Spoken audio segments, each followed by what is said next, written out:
Eta bat garren ekitaldi honen azken kilometroen kontakizunera, Aiztondo klasikoa, Patxi Alkortaren eta Txomin Perunenaren memoriala, eta gaur goizean Alkizan grabatutako irudiak ikusten ari gara, Alkizatik emantzaiolako irteera probari goizeko 10etan puntu-puntuan, eta horari gara ikusten, talde ezberdinetako ziklistak, Surne Bilbao taldeko ordezkariak, talde aurkezpenean, Alkizako talde aurkezpenean, eta orotara, 25 taldeetako 150 ziklista izan dira irteera puntuan, hortxe talde ezberdinetako ziklistak, MBO taldekoak, MP taldeko ordezkariak ere bai, eta ikusten ari garen moduan, giro hotza, Alkizan goizeko lehen orduan, hortxe, 8-10 graduko temperatura, euria ere bai, hainbatunetan, zeru estalia, hortxe ari gara, Elbitxo Plataforma Zentral taldeko txirrindulariak Alkizako talde aurkezpen horretan ikusten. Esan bezala, goizeko 10etan emantzaio hasiera lasterketari, 123 kilometro pasatxoko ibilbidea, eta horari gara ikusten, Aiztondo Bailaran jokatzen ari den lasterketaren ibilbidea, zirkuito moduko batean ibiliko dira denbora askoan txirrindulariak, eta zirkuito horretan aldaketa ezberdinak izango dituzte, aldaera ezberdinak, igoera ezberdinak, tartean adunako 5 aldiz pasako duten igoera hori, 5 aldiz puntuagarria izango den igoera hori, Alkizako 2. mailako mendatea, eta azken 2 itzulietan mendigaingo igoera izango dute, Mugarrantxetik barrena, akaso lasterketaren epaile lanak egin ditzaken zatia izango da, edota zergatik ez, Larraulgo helmugara iritsi aurreko azken 2 kilometroiek ere, 6 gorako batazbesteko penditzarekin, erabakigarriak izan daitezke. Saludamos a todos y todas las telespectadoras que nos siguen en esta retransmisión de la 21ª edición de la Aiztondo Clásicoa Memorial Patxi Alkorta y Txomin Perurena, la carrera que ha comenzado a las 10 de la mañana desde la localidad de Alkiza, y estamos viendo el corte de cinta con la presencia de Laida Alkorta, la hija de Patxi Alkorta, el alcalde de Alkiza, Iñaki Irazábal Beitia, y José Ramón Ayerza, en representación de la organización. Horari gara ikusten, zinta moztekitaldien, Iñaki Irazábal Beitia, Alkizako alkatea, Laida Alkorta, Patxi Alkorta zenaren alaba, eta Jose Ramon Ayerza, Aiztondo Klasikoa lasterketako antolakuntzako kidea. Irteerako irudiak, lehendabiziko kilometroetako irudiak ikusten ari gara, grabatutako irudiak, hortxe ditugu, gaurkoan 2. mailako sailkapen modura aipatzen diren mendiko pasaerak, sprint berezietako pasaerak ere ikusten joango gara, horari gara, tropel nagusia lehendabiziko kilometroetan ikusten, eta Zizurkilgo sprint berezi horretan, Ekaitz Inigo de Miguel izan da lehendabiziko postuan pasadena, 2. pasaera horretan ere bai, sprint berezien sailkapen horretan, beraz lehendabiziko 2 pasaeretan, Ekaitz Inigo de Miguel Surne taldeko txirrindularia izan da, baita 3. pasaeran ere, berak 9 puntu batu ditu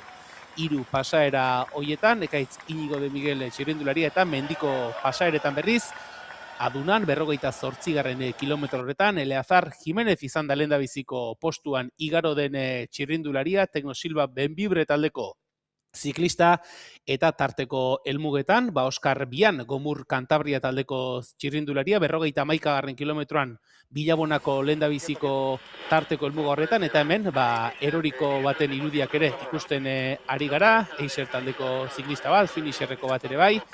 Bien bitartean, Alkizako 2.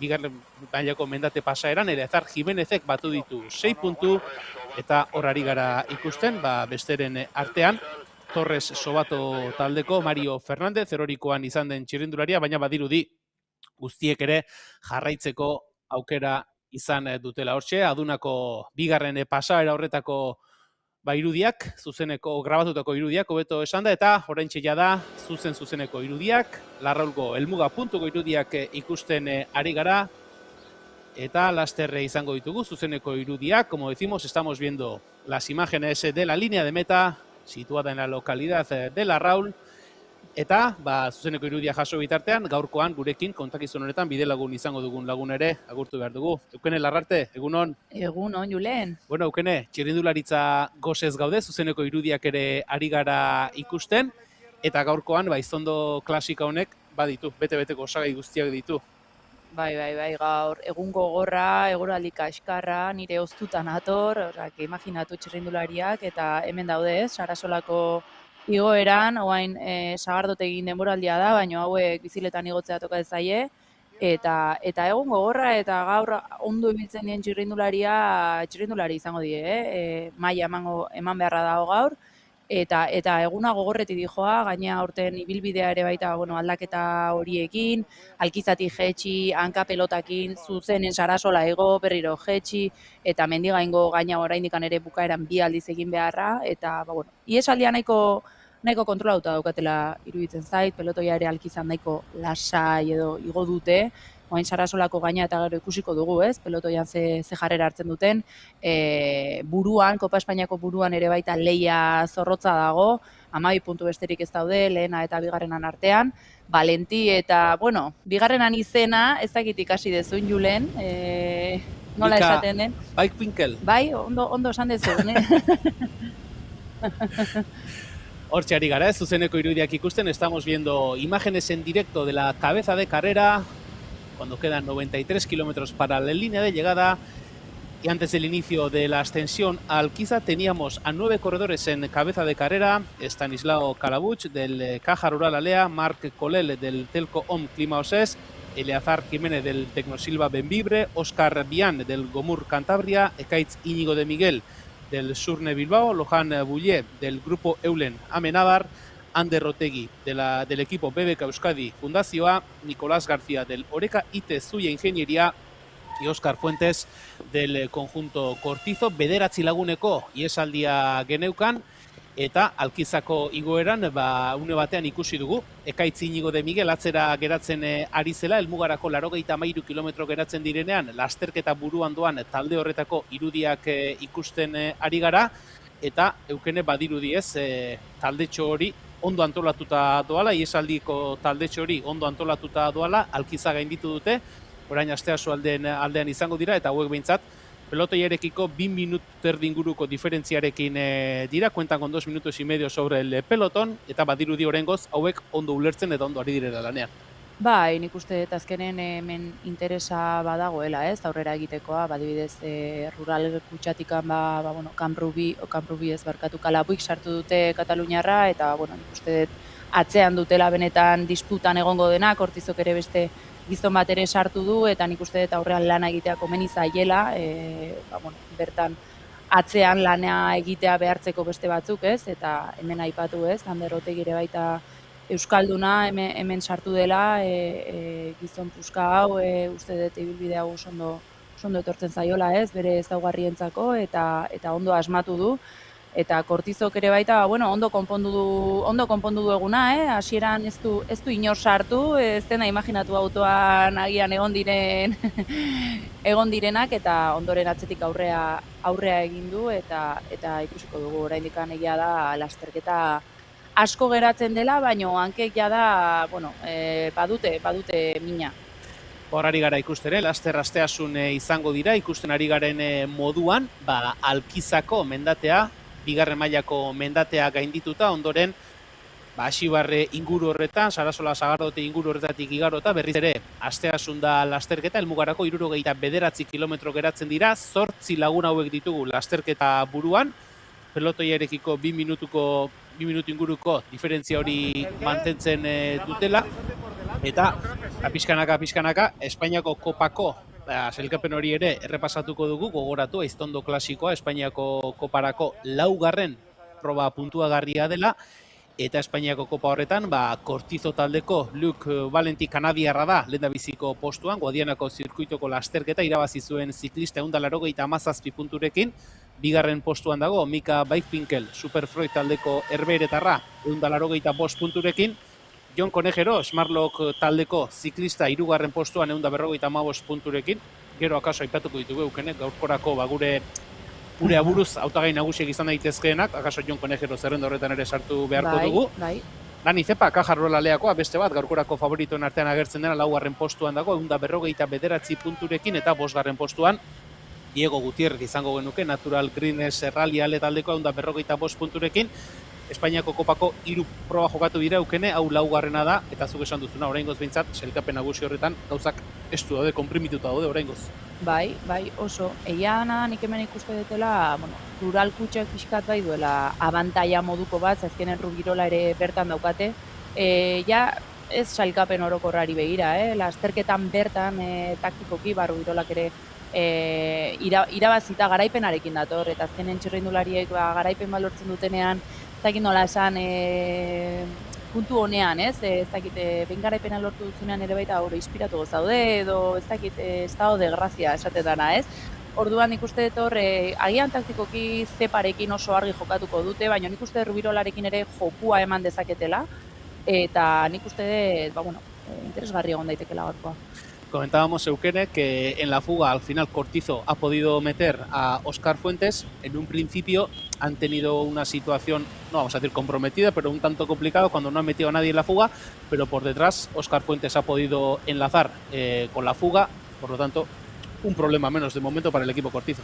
Pues sí, la verdad que sí, porque al principio yo me he fijado y he visto que en la escapada Cortizo no había metido nadie y bueno, he dicho, esto estratégicamente al final no lo sé, para el equipo también, pues bueno, al final les puede obligar atrás a trabajar, pero bueno, luego de atrás ha saltado rápidamente en contraataque y aunque al principio el pelotón no les ha dejado tan fácilmente, en el paso de los pabellones ya de camino a Asteasu sí que es verdad que ahí el pelotón se ha relajado, ¿no? Y ha podido contactar con la escapada y la verdad que ha salvado bien las papeletas en ese sentido. Horari gara ikusten, nolabait ere, Asteasutik Bilabon alderako errepide horretan da, lasterketa buruan den 8kotea, eta horari gara ikusten, orain errelebotan ondo pasatzen ari direla, eta Eukene aipatu dugu, errepide estuak, eguraldi txarra, errepide guztia, gora eta bera kasi egun guztian, talde bat tropelean antolatuta ere, ez dago talde lan hori tropeleaenan kopuruz gehiago den talde batek egitezaken lan hori egiteko, tropelaren lan horri talde handi batek lan egiteko, ez dago ibilbideak ez du horretarako aukera gehiegi eskaintzen, une oro da gora beratxoa. Bai, ibilbide honek ez du arnasunerik ematen, ez, azkenen berako guazen esatea itzulietan, ez, Asteasura bidean ere baita horiek oso teknikoak dira, oso errepide estuak, kurba asko, ez dakit, egia dana da, egia dela taldek orain Alkiza ez dakit pasako ote duten, lanerako eduki dituzten txirrindulariak, pasa dutenek lanerako beste itzuli pare bat itzuli izango dituzte, ez? Baina gero bukaeran egia dela da hemen soldadu indartsuena geratuko direla eta taldeak, egia da garrantzitsua dela, hemen kasu honetan rural kutxa ikuste genuen pelotoien naiz eta aurrean, esaldian sartu bat, atzean bai ari zirela Zepa eta Rubirola, babesean ematen, ez? Azkenean, ibilbide honek truko asko dauzke, erorketak ere bai, zorionez ez dira eroriko garrantzitsuak izan, baina, tira, oso garrantzitsua da, klasikoa moduko lasterketa bada azkenean, eta egia bukaeran nik uste dut, individuala izango dela pixka bat. 8 laguneko iesaldiari gara ikusten, lehen 9 aipatu ditugu, baina Nicolás García, Orekaite Zuia ingenieria taldeko txirrindularia, uste dugu atzean geratu dela, beraz, Estanislao Calabuch, Marc Colel, Eleazar Jiménez, Óscar Biain, Ekaitz Íñigo de Miguel, Rojan Bulle, Ander Otegi eta Óscar Fuentes izango genituzke, Aiztondo klasikoaren 21. ekitaldi honetan, Txomin Perurena eta Patxi Alkortaren memorial honetan, lasterketa buruan, behin Alkizako igoera hori, atzean utzita, Asteasu atzean utzita, Zizurkilalderako bidean dira, eta lehen aipatu dugu, Aiztondo klasikoaren 21. ekitaldia dugula, eta bide batez, aipatu behar da ez, Danena txirrindulari elkarteak, Bailara honetako txirrindulari elkarteak 50. urte hurrena duela aurtengoan, eta hori ospatzen ari diren honetan, aipatu, emankizuna ikusten ari zareten hori, gaur, arratsaldeko 7:00 aurrera, ekitaldi bat izango dela Zizurkilgo Atxulondo kulturretxean, lehenik eta behin, Euskal Telebistak danenaren inguruan eta Aiztondo Bailaran txirrindularitzak izan duen bizi berritzearen inguruan egindako dokumental bat eskainiko da, eta ondoren mai inguru bat izango da, eta bertan parte hartuko dute alde batetik Jokin Mujika eta Marino Lejarretak, danenako egituretan, danenako taldeetan ziklista izandako txirrindulari hoiek, gero bertan izango dira baita ere Miguel Irazu, Jose Luis Zaldu eta Paco Usabiaga, danena elkartearen zutabe garrantzitsuak izan direnak eta baita ere azken urteetako bizi berritze horretan, danenaren bizi berritze horretan ere protagonista izan den eta pisu garrantzitsua izan duen Ander Altuna, une honetan hortxe finisher taldeko autoan zuzendari doan gizona ere, esan bezala, 7etatik aurrera Atxilondo kulturretxean. Hemen ari gara ikusten ez, Izurkilgo pasaera hori, gaineko pasaera hori, eta errepikapena, hortxe, urpotoa hartu nahian, berriz ere zuzeneko irudietara goaz, eta errepidetik ere ukene laguntza eskaintzen ari zaizkigu, errepidean ditugun ezagunak, eta esan digute ez, talde nagusian tropelean ere izan dela, osturaren bat. Bai, nik uste Sarasolak mina egin duela, Alkizak ere bai seguruenik, eta esaten digutenez, Smartlock taldeak ordezkari desente ditu, oraingoz pelotoian ez dago talde bat nagusitasuna hartu duena, eta nahiko hautsita omen dator atzekaldean taldea, irudiak laster emango dizkigute, baina oraingoz behintzat gure txibato hori esaten digute, eta oraingoz eskualdean behintzat badakigu aurrean Ander Otegi dagoela, eta lehenengo talde hortan Urko Bidal ere baita bertan zegoela, gogoratu bigarren egin zuen, lehen ostean podiuma egin zuen, eta gozo dabil orain, eta oraingoz horrela dago, guenikan kilometroa daude aurretikan, baina agian egia da orain, lehen esan dugun aritikan, berako itzuli hauek aprobetxatu ditazkela talde bate mina egiteko, eta gaina hautsi egin baldin bada ere, gaur ere baita jetxiera tramposo goia, Nos indican que el grupo principal, el pelotón principal, se ha fraccionado en ese tramo de la sidrería de Sarasola tras coronar el puerto de Alquiza. Nos indican que el equipo Smartlock estaba tirando fuerte en ese grupo principal, que se había fraccionado. Pronto tendremos la situación real de la carrera cuando estamos viendo a los 8 corredores que son cabeza de carrera, iniciando el ascenso a Aduna. Adunako mendate hori eukene ez da distantziz luzea, baina bai gogorra egiten dena, 800 metro dira, bataz beste 7-8ko penditzarekin, eta itzuliek aurrera eginala, gero eta hanketako mina handiagoa eragiten duen malda da, eta hemen ikusten ari gara, lasterketa buruko taldetxo horretan, 8kote horretan ere, kaso denak ez doazela gustura ritmo horretan, eta batzuk mugitu nahian dabiltzala. Bai, azken baten esaldian ere baita, agian ikusiko dute ez, hemen batzuk igual mantxoago, edo, erritmo ezberdinak egon daitezkela, eta agian talde osoekin jun baino, ibilbide honetan, bizpa hiru baldin badaude indartsuagoak, orain ere baita, ikusi dut, hau ez ote den Igor Iriarte, baina ez zait iruditzen, baina ez nago ziur, hemen Eulenekoa. Euleneko bia da, ez da? Bai, ez guain telebistan jarri dutelako bia ote den, baina lehenago... Dortxalaren arabera, lojan butia izango... Nastuta izango dira. Guain Adunan horari dira, saiatu dira pixka bat aurrera jute, baina agian batzutan ere bai urpoto hartzeko ere baita, badakizu berriz du aldaketatxo ere egiten dela, baina... Eta Eleazar Jimenez hor... ez dakit, aldamenekoarekin erdik kateatu zer egin den, Adunako maldan gora, eta erori eginda, ez du minik hartu, baina hor kateatu edo eginda, beste txirrindulariren batekin, eta lurrean lehen ikusi dugu, Alkizan bera izan dela mendate pankartan lehen da biziko postuan, akaso Adunako puntu hauek ere batu nahiko zituen, sailkapen horri begira, zail izango dukene, orain geratzen diren metro hauetan, aurrera egin eta puntuak batzea.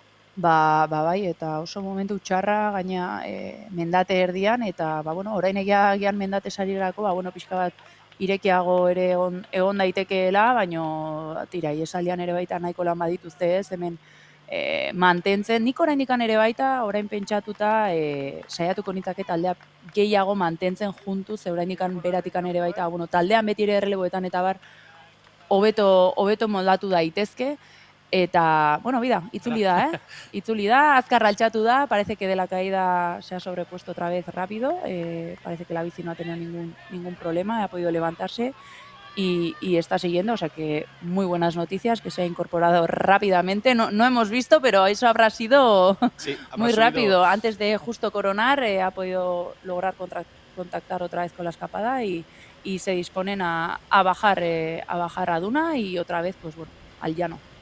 Aquí tenemos ya los 8 corredores que son cabeza de carrera. Recordamos, Stanislao Calabuch del conjunto Caja Rural Alea, Marc Colel del Telco On Clima Osés, Eleazar Jiménez, el corredor del Tecnosilva Benvibre, Óscar Bian del Gomur Cantabria, Ekaitz Íñigo de Miguel del equipo Surne, Lohan Bullier del grupo Eulen Amenábar, Ander Otegi de BBK Euskadi Fundazioa y Óscar Fuentes del equipo Cortizo, los 8 corredores que son cabeza de carrera al paso por el puerto de Aduna, kilómetro 77 de carrera. Recordamos que van a ser al final 133 kilómetros.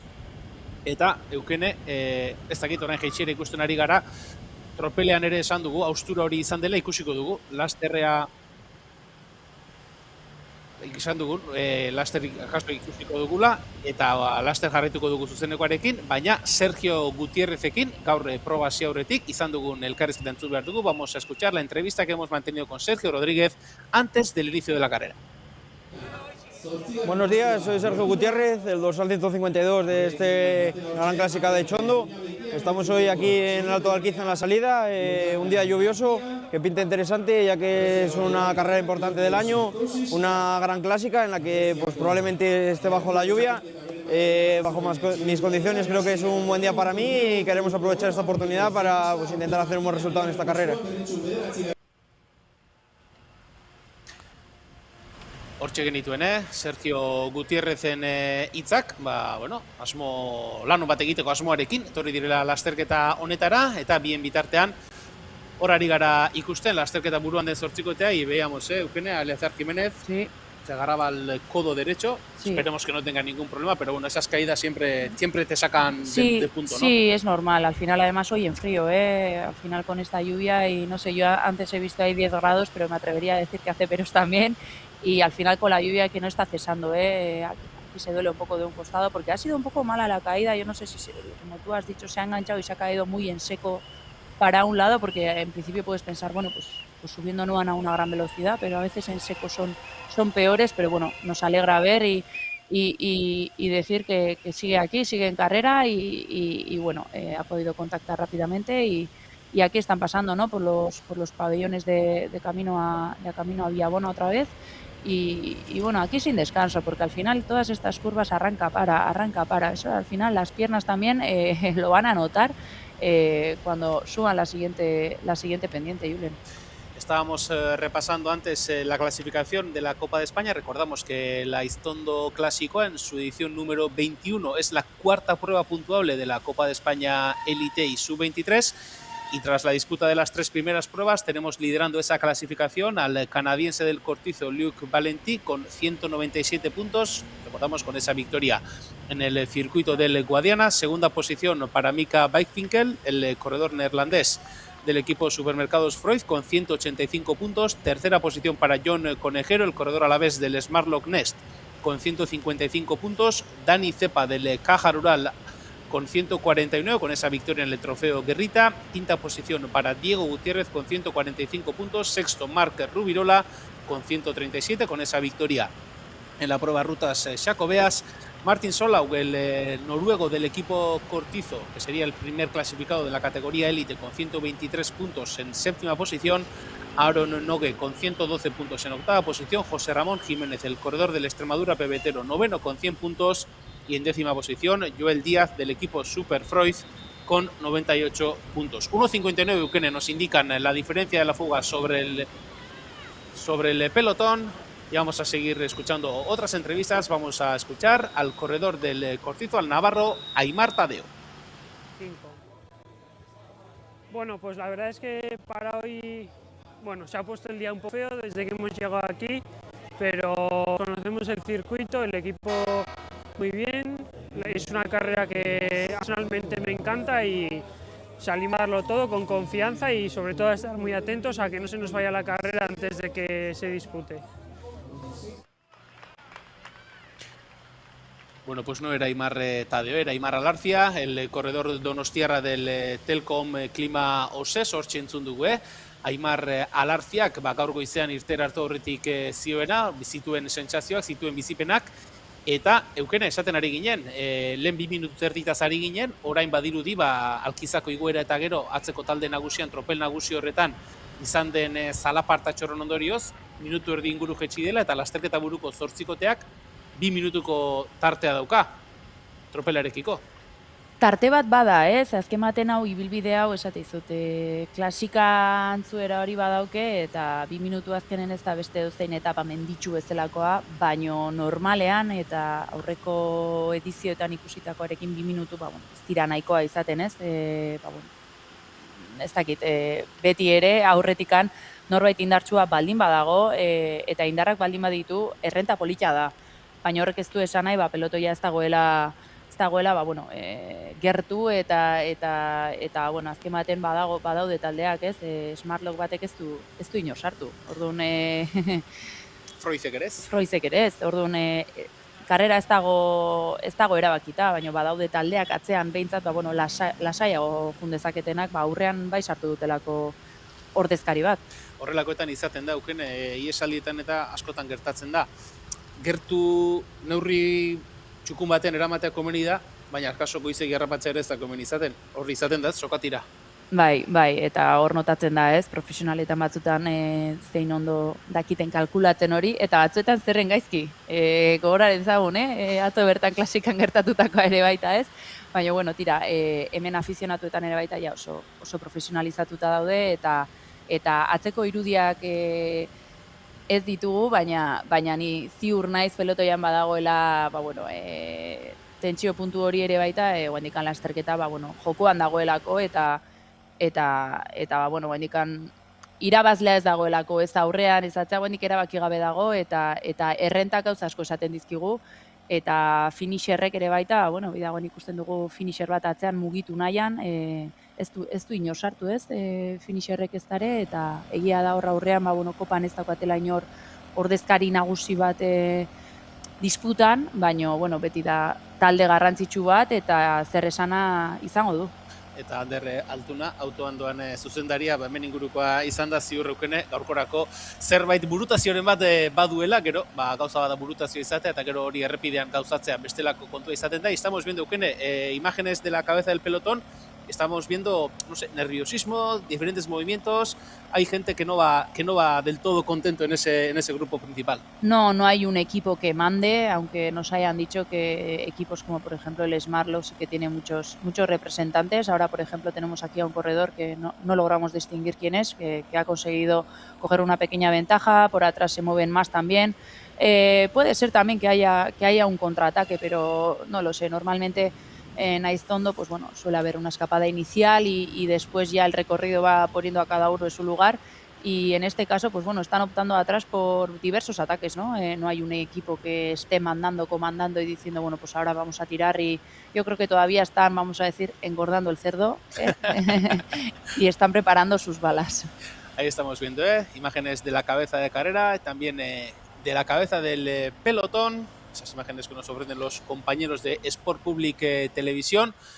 Y como indicábamos antes, Eukene, es un recorrido que no permite demasiado hacer trabajo de equipo. No puedes reducir diferencias tirando a bloque, porque el terreno no te da oportunidades para ello. No, porque al final yo creo que también habrá equipos que hayan puesto un Alquiza y un Sarasola, y seguramente hay equipos que han tenido a gente trabajando en aquel llano para llevar a su líder bien protegido, y después igual en Alquiza ya lo han perdido, pero también sabiendo que han subido más tranquilos, hay que ver atrás cuántos compañeros tiene cada equipo, pero normalmente aquí yo creo, ya lo he dicho antes, yo creo que va a ser más también individual, de un cara a cara, y además nos está diciendo mucho, ¿no? Que atrás no haya un equipo mandando, tirando o decidido a hacer un plan, pero yo creo que hay muchos líderes ahí que están bien escondidos, como el del Caja Rural mismo, el Cepa mismo. El Freud también está muy callado, Conejero seguro que también va del Smartlock también va muy escondido allí, y bueno, Ander Altuna también ya tendrá un plan con sus pupilos, seguramente. Seguro que sí. Y uno que entiende mucho de ciclismo, esta mañana me ha dado unos nombres, luego vamos a decir qué nombre nos ha dado, pero acabas de mencionar algunos de ellos, como favoritos de cara a la victoria final. Eukene, otra cosa a gestionar en estas jornadas de frío y lluvia suele ser la gestión de la ropa. Vemos algunos corredores que van casi en manga corta, vemos a otros corredores que van con perneras, con gabas, no sé, a medida que pasen los kilómetros y que lleguen los puntos calientes de la carrera, los corredores también se irán quitándose las prendas de abrigo. Lo ideal es, yo creo que en estos, además salían desde Alquiza y ya salen bajando, con frío y bajando. Lo ideal es salir con ropa e ir quitándotela a medida que vas avanzando, porque al final, si no transpira el cuerpo también, sudas, te deshidratas y todo. Pero luego también yo he tenido la misma discusión con un compañero y yo le decía, pero es que hoy no es un buen recorrido para quitarte la ropa, porque al principio también las primeras vueltas abajo suelen ser de mucha tensión hasta que se hace la escapada y demás. Ahora sí que es verdad que tal vez en estas vueltas es más fácil, pero bueno, vemos en el pelotón también que está habiendo contraataques y yo, por ejemplo, saldría de corto de abajo, de arriba me pondría un buen chubasquero y después abajo con un chaleco o un manguito, no lo sé. Luego eso es muy personal al final porque cada cuerpo es diferente y estamos viendo diferentes atuendos, ¿eh? Hay gente que va de corto con un manguito y para adelante.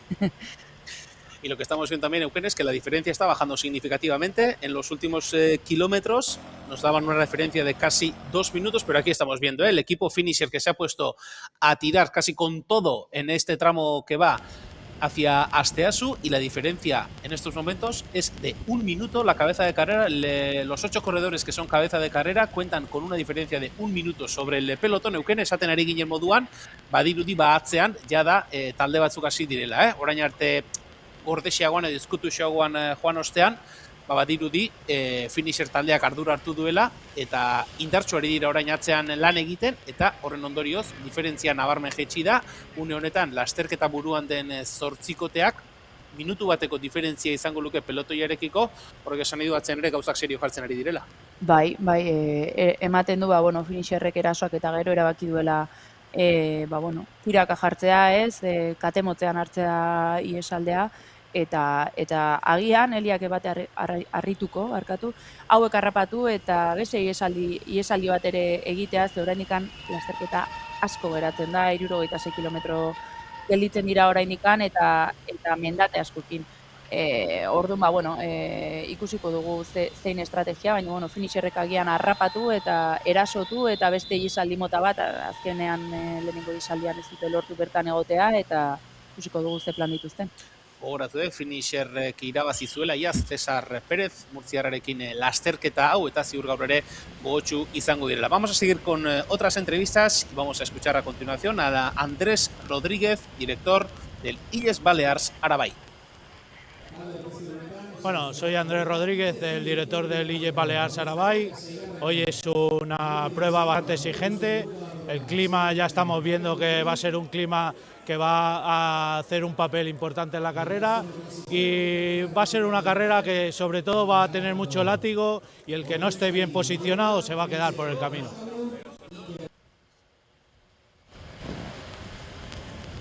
Hortxe genituen beraz, Andrés Rodríguez, Illes Balears Arabai taldeko zuzendariaren hitzak eta jada minututik bera ere bota du diferentzia tropel nagusiak, lasterketa buruan den 8kotearekiko aldea murrizten jarraitzen du tropelak, eta une honetan minututik bera esan dugun moduan, eta lehen finisherrekoak ikusi ditugu, eta lehen ere aipatu dugu, Eukene, orain egiten ari diren zati hau ez, akaso Asteasutik zizurkilgo bidegurutze hartu bitarteko hori dela, tropelak lan egiteko izan laitekeen eremurik egokiena, baina ikusi dugu, errepide estuan ere, Asteasuko industriagun inguru horretan ere, finisherrek tropel nagusi hori luze eginda jarri duela, eta hor ere diferentzia nabarmen murriztu dutela. Bai, nik uste zizurkien ja asko gerturatuko direla eta agian ja adunan bertan ja, agian eraso batekin edo bertan igual finisherreko batek erasotu ahalko luke ez, eta hemen aurrean ondo ari dira lanean, iritzen zaitu ondo ari dira elkarren artean ulertzen, baina, askotan ez da nahikoa izaten ez, eta atzean taldea bat daudenean, ez dutena ordezkari bat izan, interesak ere jokoan sartzen dira, eta guain finisherrei ez dakitalare finisher ez alda lana Froizei eta egiten Hori betiko galdera da, ez? Zure interesa defendatzerakoan, edo zure interesen alde egiten duzunean, akaso beste batzuentzako ere mesedetan ari zara, eta beste lan horretaz baliatu daitezke, hor askotan esaten da, ez? Hobea dela egin izanaren damua izatea baino, hori da. egin izan eta gauzak ez badira ondo ateratzen batira. Hori beste kontu bat izaten da.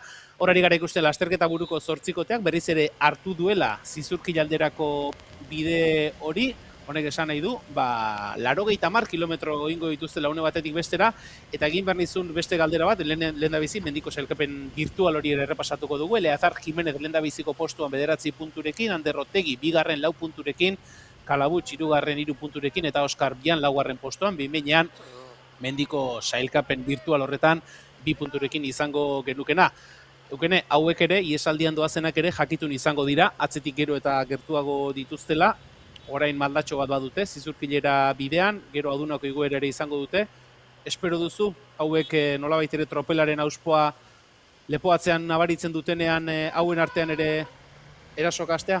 Lepoatzean da belarrian, pinganillotik seguro taldetik, kotxetatik buiak ari zaiela, eta orain euleneko frantsesa ikusi dugu, bizikletarekin arazon bat bazuen, kilometroak zeramatzan, ez, bizikletari begira erlebora sartu gabe, eta gelditu egin da, eta bueno, ikusiko dugu zer matxuraren bat izango ote zuen.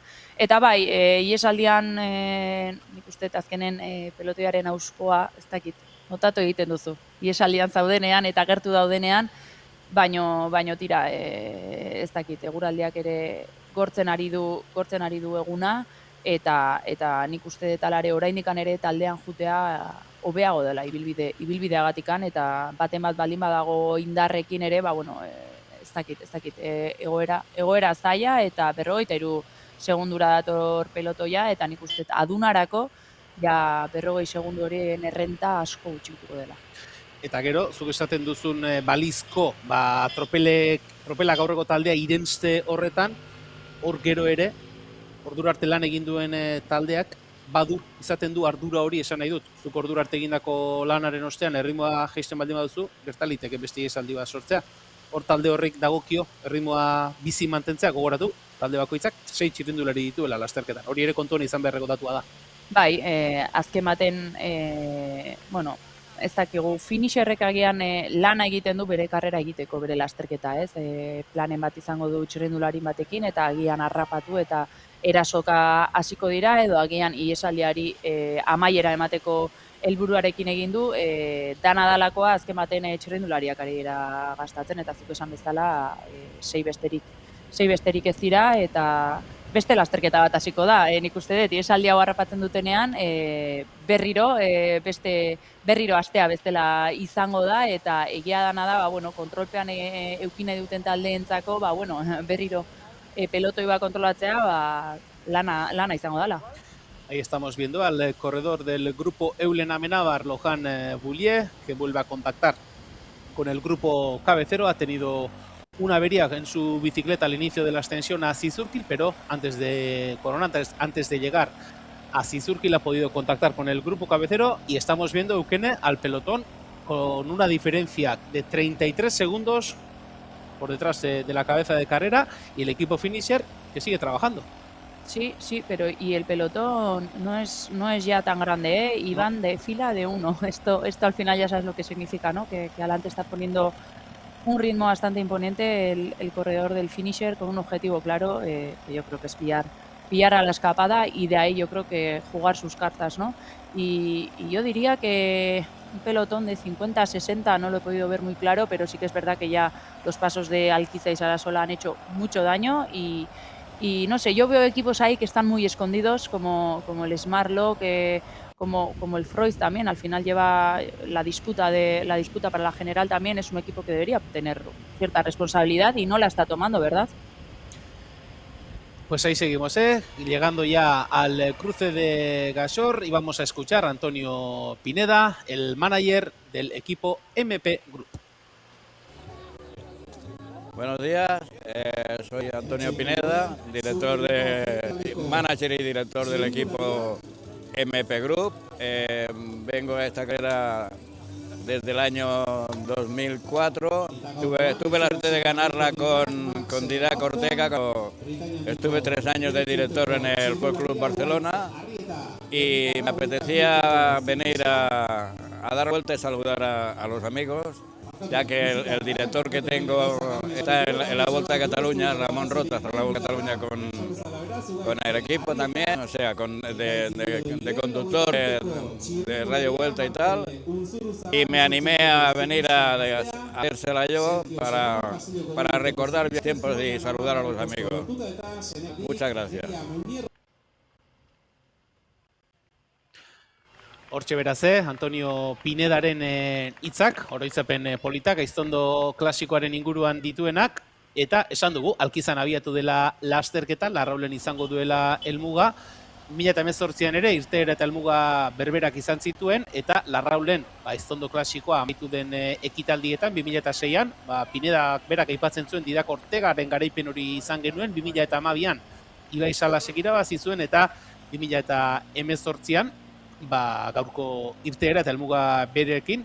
Eusebio Pascual izan zen, Gaiztondo klasikoa irabazi zuena, beraz, hortxe, Larraulgo helmugak utzi izan dizkigunak, eta eukene pelotoi burua ikusten ari gara, irudien eskuinaldean, finisherrek 2 ordezkari ditu, Kortizokoak horre dabiltza, Natural Greens Rallyko taldeko ziklista bat ere bai, Caja Ruralekoak ere bai, Smartlock ere baita. Smartlock ere bai, pixkanaka, gaurkorako hautagai nagusi izan daitezken ziklista batzuen taldekideak ari dira tropelburu horretara agertzen.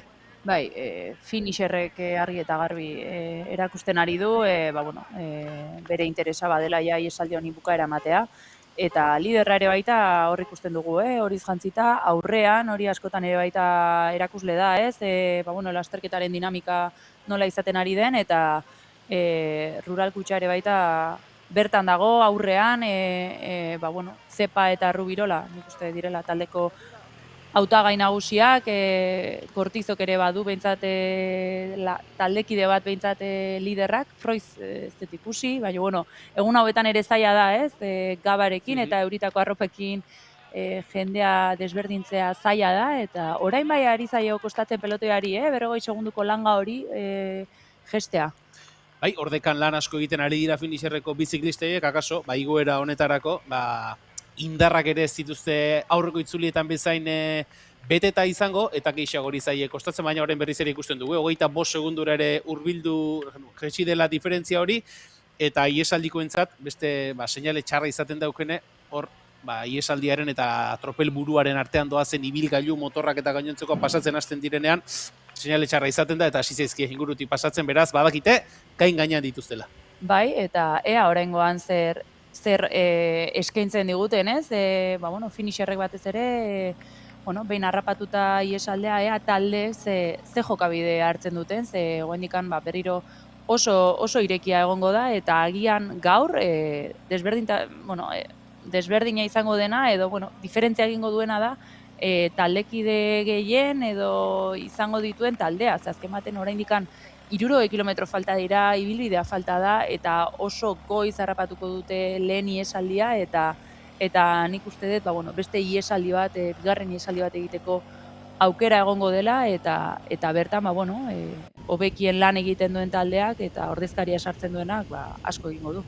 Horari gara ikusten, iesaldia nola pasaden adunako mendate pankarte horretatik, uste dut Estanislao Kalabutxe bera izan dela kaso, balendabiziko postuetatik hurbil pasaden txirrindularia, 25 segundoko diferentzia, eta gogoratu, lasterketa burua jada adunako jeitxiera egiten ari dela, eta gogoratu, esaten ari garen moduan, azken bi itzulietan, zirkuitu honi emango dizkioten azken bi itzulietan, helmugarako geratuko diren azken bi itzulietan, mendigaingo igoera ere izango dutela, Mugarran txingurutik gora egingo duten igoera hori, beste zailtasun bat, errepide estua, malda pikoak ere izango dituzten bat zatitan, eta behin mendigaingo igoera horren ostean, beste jeitxiera nahiko gaizto bat, nahiko trakets bat, errepide estuan, errepide bustiarenekin egin beharko dutena, beraz, geratzen diren kilometro hori begira, eukene, ikusiko dugu, zer ematen duten, geratzen diren kilometro hauetan, geratzen diren igoera hoiek, eta bien bitartean, elkarrizketa gehiago ere entzuten jarraitu behar dugu. Vamos a escuchar al corredor Eleazar Jiménez, que va en la fuga, lo que nos contaba antes del inicio de la carrera. Bueno, tenemos un equipo muy fuerte, estamos muy motivados con este comienzo de la Copa España, estas 3 Copas de España que venimos estando ahí adelante y vamos a darlo todo, ¿por qué no?, a soñar con la victoria o con hacer muy buena carrera y con ganas de hacerlo bien y de disfrutar sobre todo.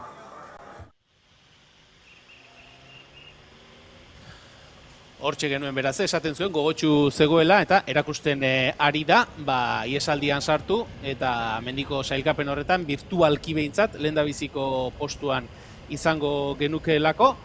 Eta horari gara ikusten, iesaldiak jarraitzen duela, nolabait ere adunako mendatea atzean utzi, jeitsiera osatu eta pixkanaka Bilabon alderako errepide horretan. 20 segundo eukene, honek esan nahi du, gertu badituztela, baina harrapatu, oraindik ez dituzte harrapatu. Ez, betikoa, ez. Iesaldi bat ez dago hilda, harrapatu arte. Guztiz harrapatu arte, iesaldia ez da bukatutzat ematen. Eta hemen, finisher batek ematen du lortu duela, ez? Abantaia pixka bat hartza, eta hau erabakigarria izan daiteke. Azken batean, finisher da, interesa erakutsi duena aurrekoei aurre egiten eta bukatutzat ematen, eta orain, errenta hartu du, hor 10-15 segundu nik ikusi ditut, eta aurrean sartzea lortzen badute, pelotoian agian berriro ere geldituko da, eta gelditzen diren kilometroekin ere baita, orain agian pelotoian beste talde pinganilloak martxan jarri beharko dira. Ahí vemos al corredor del finisher que ha saltado del grupo principal, que ha saltado del pelotón principal y que se acerca ya a las calles de Villabona con una desventaja de 23 segundos sobre la cabeza de carrera. Y veremos a ver qué diferencia lleva este corredor de finisher sobre el grupo perseguidor, el grupo principal. Eta garbi dagoena da, eukene, pixkanaka finisher taldeko ziklista hori, ari dela lasterketa buruan doazen ziklista horien gana hurbiltzen.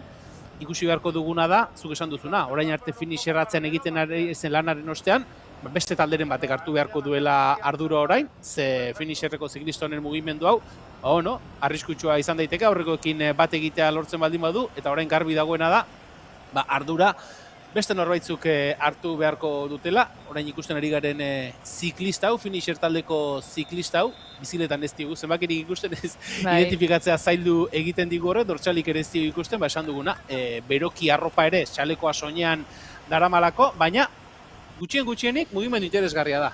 Bai, bada, nik uste tiraka egotea baino hobea dela behintzat aurrea bat bultzatzea eta bat sartzen baduzu aurrean jazuk behintzat atzetikan ordezkari lasaitasun hori ematen dezu beste taldekideei eta bukaeran hor egon barko duenari eta hala ere, errenta ondo baldin badago oso errenta txikia da eta atzean behintzat hortzak ondo zorrozten egongo dira favorito nagusiak, ez diteunak ikusi ere egin eta indarrak gordetzen egongo dira eta bukaerarako nik uste lehia oso politia dagoela eta nik uste mendigain gaina ari dilera itxaroten ez, eta nik uste behin mendigain gaina pasata hor ja ez dagoela talderik eta hor lehia pixka bat ja buruz-burukoa izango dela. Ikusiko dugu zer ematen duen bide batez, ikusle zaituztegu noi, barkamena eskatu beharko dizuegu, guk ere dortxalak eta beroki arroparekin ez ditugulako nahi bezain ondo ikusten, eta askotan txirrindulariak identifikatzerako garaian ere zailtasunak izan genitzakelako. Txatean esaten digute, Ekai Morraz dela finisher taldeko txirrindularia, talde nagusitik aurrera egin duena, eskertzen diogu, Trainuti, informazio hori emateagatik. Ekai Morraz sería el corredor del finisher que ha saltado del grupo principal, de ese pelotón principal, en busca de la fuga que va en cabeza de carrera, con una renta de 21 segundos sobre el grupo principal, y como decíamos, Ekai Morraz, el navarro del equipo finisher, que ha saltado de ese pelotón principal en busca de la cabeza de carrera. Ekai Morraz izango genuke, beraz honen bestean, talde nagusi horretatik aurrera egin, eta pelotoiaren bila atera den txirrindularia, Ekai Morraz ez, ziklista gaztea, finisher taldeko txirrindularia, iruñarra, 21 urteko ziklista eta aurtengo denboraldian, besteren artean, Berriatuako lasterketan bigarren postua lortu zuena, Markinan bosgarren izan dena, eta Manuel Sanroma memorialean, sailkapen nagusian laugarren postua lortu zuen, eta etapa batean, bigarren postuan ere sailkatu zen Ekai Morras. Hemen beste taldetxo bat ere, ari gara ikusten, laukote bat antolatu da une honetan, eukene beraz, mugimenduak badira, zalaparta ari da sortzen, lasterketa apurtzen ari da pixkanaka.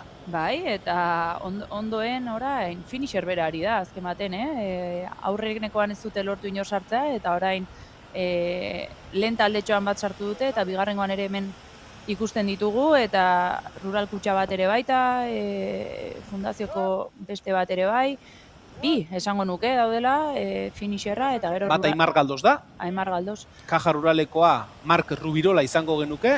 Adi mugimendu horrekin. Mark Rubirola bera rural kutxan ikuste dut ezpata nagusietako bat badela, eta hau ja nik uste dut mugimendu polit bat izan daitekela bukarari begira, eta zenbakiei begiratuz gero ere baita, fundazioak ere baita, bi sartu ditu, finisherrek bat, eta rural kutxako Rubirola, garaipena zer den aurten ja badakiena, gainera aurrean ere baita, ja nik uste dut esango diotera rural kutxakoari, atzetik badatorrela Rubirola, eta agian ere baita erreleboetan pixka bat, ez dakit denei ere abisua pasa, eta zenbakietan behintzat, numeroz irabaziko dute iesaldian, gainentzekoekin alderatuz gero, eta lasterketak ja nahiko zantzu taktiko bat ari da hartzen, eta kotxeetan erabakiak hartzeko garaia iritsi da.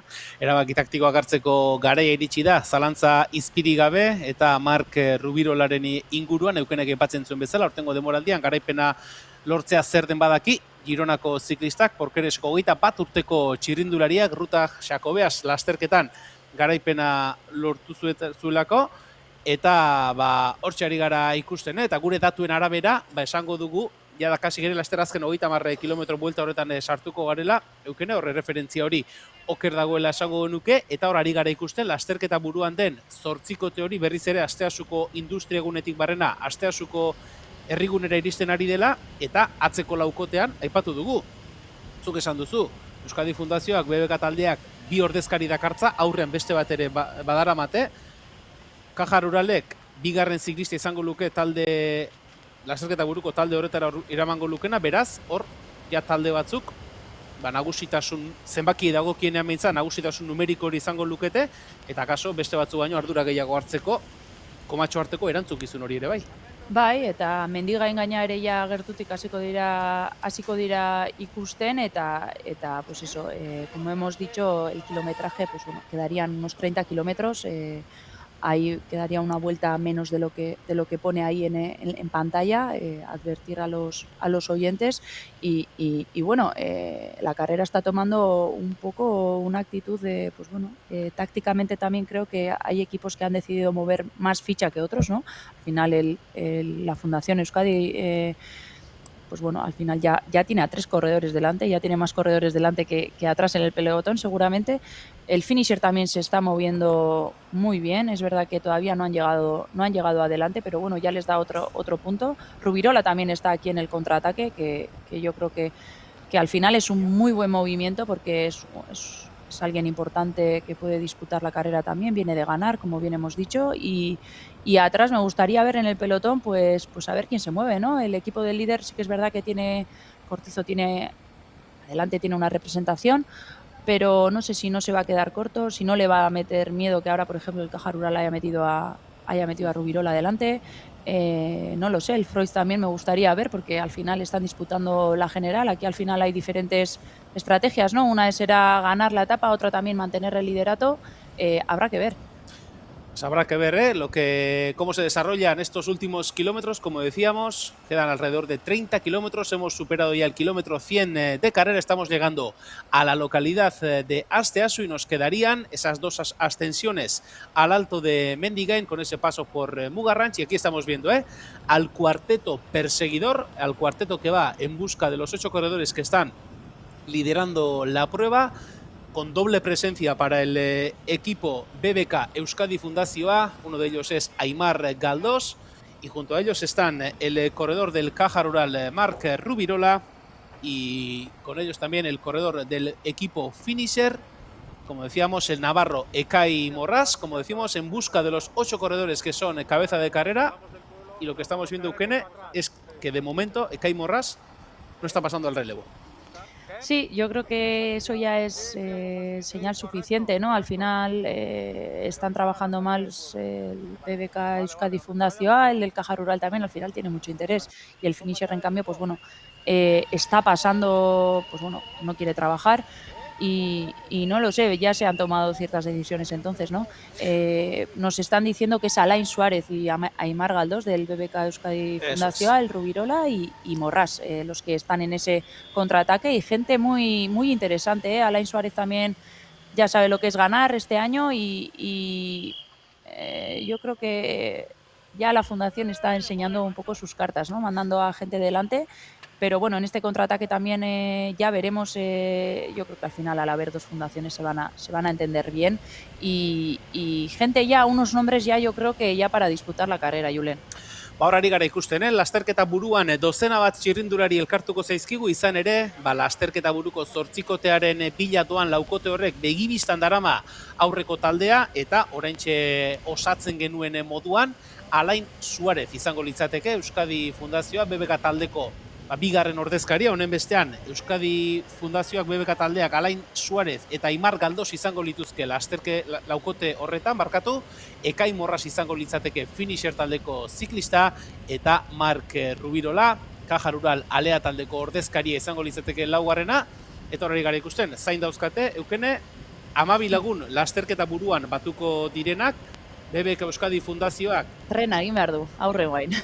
Hori da, 3 ordezkari izango lituzke, Caja Rural Alea taldeak 2 ordezkari izango lituzke, eta orain, nolabait esate aldera, lasterketaren egoera berri bat irikitzen zaigu. Bai, ni hemen uain Smartlock, bueno, hemen eroriko bat edo motoak Motor batek bai, erorikoren bat izan du. Eroriko bat izan duela ematen du, hemendikan espero dugu danak ondo egotea. Bueno, nik beste taldeak, bueno, pixka bat estrategia ondo etortzen ez zaienak, edo egoera hau, bueno, Smartlock bera, ez, atzean ematen du, bueno, esan digute ordezkariak bazituztela, baino ez dute ino sartu kontraerasoan, Kortizok ere ez, Froiz ere falta motatzen dut, ez dakit, hemen orain BBK Euskadi, bueno, tira egin behar du, bida. Lehenengo gauza egin dutena hori da, baino, bueno, atzean, bueno, aurrean zer gainontzekoak tira, ez tira, egia da, lehenengo iesalditik hor daudenak ja hankak, bueno, nahiko nekatuta auki beharko dituztela, baino tira, hemen orain mugimendu nahiko interesgarriak dira eta jende ja garrantzitsu sartu da. Mencionabas al equipo Cortizo, Eukene, vamos a escuchar al director del conjunto Cortizo, vamos a escuchar a Marcos Serrano. Bueno, estamos en la Copa de España de Aichondo, una prueba que desde el equipo Cortizo venimos con mucha ilusión, ya que tenemos el liderato con Luca Valenti. Venimos de un segundo puesto en nuestra casa con Martín Solá, o sea, traemos buen equipo, no vamos a decir que no. Simplemente es una carrera que para nosotros siempre ha sido difícil, es una mini clásica, yo siempre la considero una Sergol Race pequeño, ¿no? Y entonces tenemos mucha ilusión por hacerlo bien, mantener el liderato y por qué no optar al triunfo, ¿no? ¿Por qué no optar al triunfo? Decía Marcos Serrano, Eukene. Bueno, de momento tienen a un corredor en ese grupo cabecero, en esos 12 corredores que son cabeza de carrera cuando están subiendo hacia Zizurkil, pero, entre comillas, las buenas espadas del equipo están detrás. Sí, ahí está la cuestión y el kit de esta cuestión. Al final el pelotón ya hemos visto que es un pelotón, estamos viendo ahora cómo están subiendo Zizurkil y los tienen allí, no están lejos, no están lejos detrás, pero bueno, sí que es verdad que hay un avance ahí aquí. La escapada ya serán unos, si había 8 antes, pues serán unos 15, 12 con los que se han sumado, y adelante, pues bueno, hay un equipo tirando que será la BBK, la fundación, y atrás no logro ver qué equipo ha tomado la responsabilidad, pero sí que se ve que aquí, pues bueno, hay cierto ritmo y equipos como por ejemplo Caja Rural, pues por ejemplo está muy cómodo, que tiene dos representantes adelante, aunque uno ya esté pues más perjudicado, y atrás, por ejemplo, pues Cepa, por ejemplo, pues puede estar más tranquilo. Y el Cortizo no se ha movido, sigue escondido, parece que tienen la situación controlada para el final, están confiados, el Smartlock, el Freud también, pues no han dicho mucho estos equipos y hay que ver lo que pueden dar de sí. Y sí que es verdad que este tiempo suele ser traicionero, las piernas no responden igual, al final el frío, las sensaciones y ya veremos por dónde sale el sol. Escuchábamos de fondo, desde el sonido ambiente, a una persona gritar 50 segundos al pelotón. No sabemos si la referencia es correcta, pero nos indicaban esa diferencia, esa renta de 50 segundos del grupo que es cabeza de carrera, de esos 12 corredores que son cabeza de carrera, de este grupo que en estos momentos está cerrando Óscar Fuentes, el corredor del equipo Cortizo. Y ya veremos, este grupo, si se entiende bien, puede hacer camino. Recordamos que quedan esas 2 ascensiones a Mendigain. Y atrás, lo que decías tú, Eukene, hay algunos equipos que todavía no han aparecido durante la jornada de hoy, entre ellos el Super Freud, el equipo de Mika Bikefinkel, actualmente segundo clasificado en la clasificación general de la Copa de España. Eta esaten ari ginen moduan, Eukene, nolabait ere, lasterketaren une honetan, talde batzuk aldeko egoera daukate, beste batzuk daukate une honetan lasterketa apur bat hankaz gora jarrita beraien interesi dagokienean, eta hauei ere agertu behar badute behintzat, beraien txirrindulari onenak edo hasiera batean garaipenerako hautagai izan daitezkeen txirrindulari horiek ondo baldin badaude, agertzen hasteko garai iristen ari zaie. Bai, nik uste Mendigain gainu horretan, ja muro horretan, mugimenduak egongo direla, bai aurrean eta bai atzekaldean ere baita.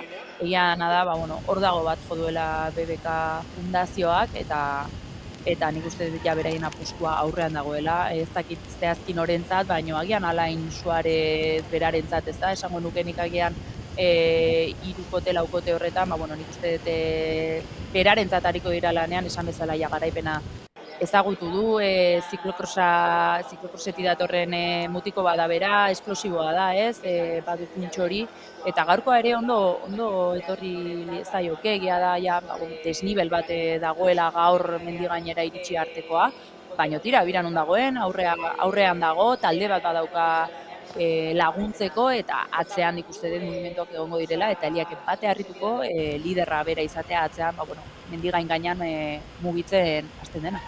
Ikusiko dugu, zer ematen duten Mendigaingo igoera hoiek, Aimar Galdos eta Alain Suarez aipatzen zenituen Eukene, Alain Suarezek aurten Markinan eta Berritxun garaipena lortu du, 23 urteko ziklista, Esorbaskeko proba batean ere, bigarren postua lortu zuen, eta Aimar Galdos, 22 urteko ermuarrak, aurten Ereñon 6. eta Laukizen 5. postua lortu zuen, eta horren geldialdia. Ez dira ulertzen aurrean.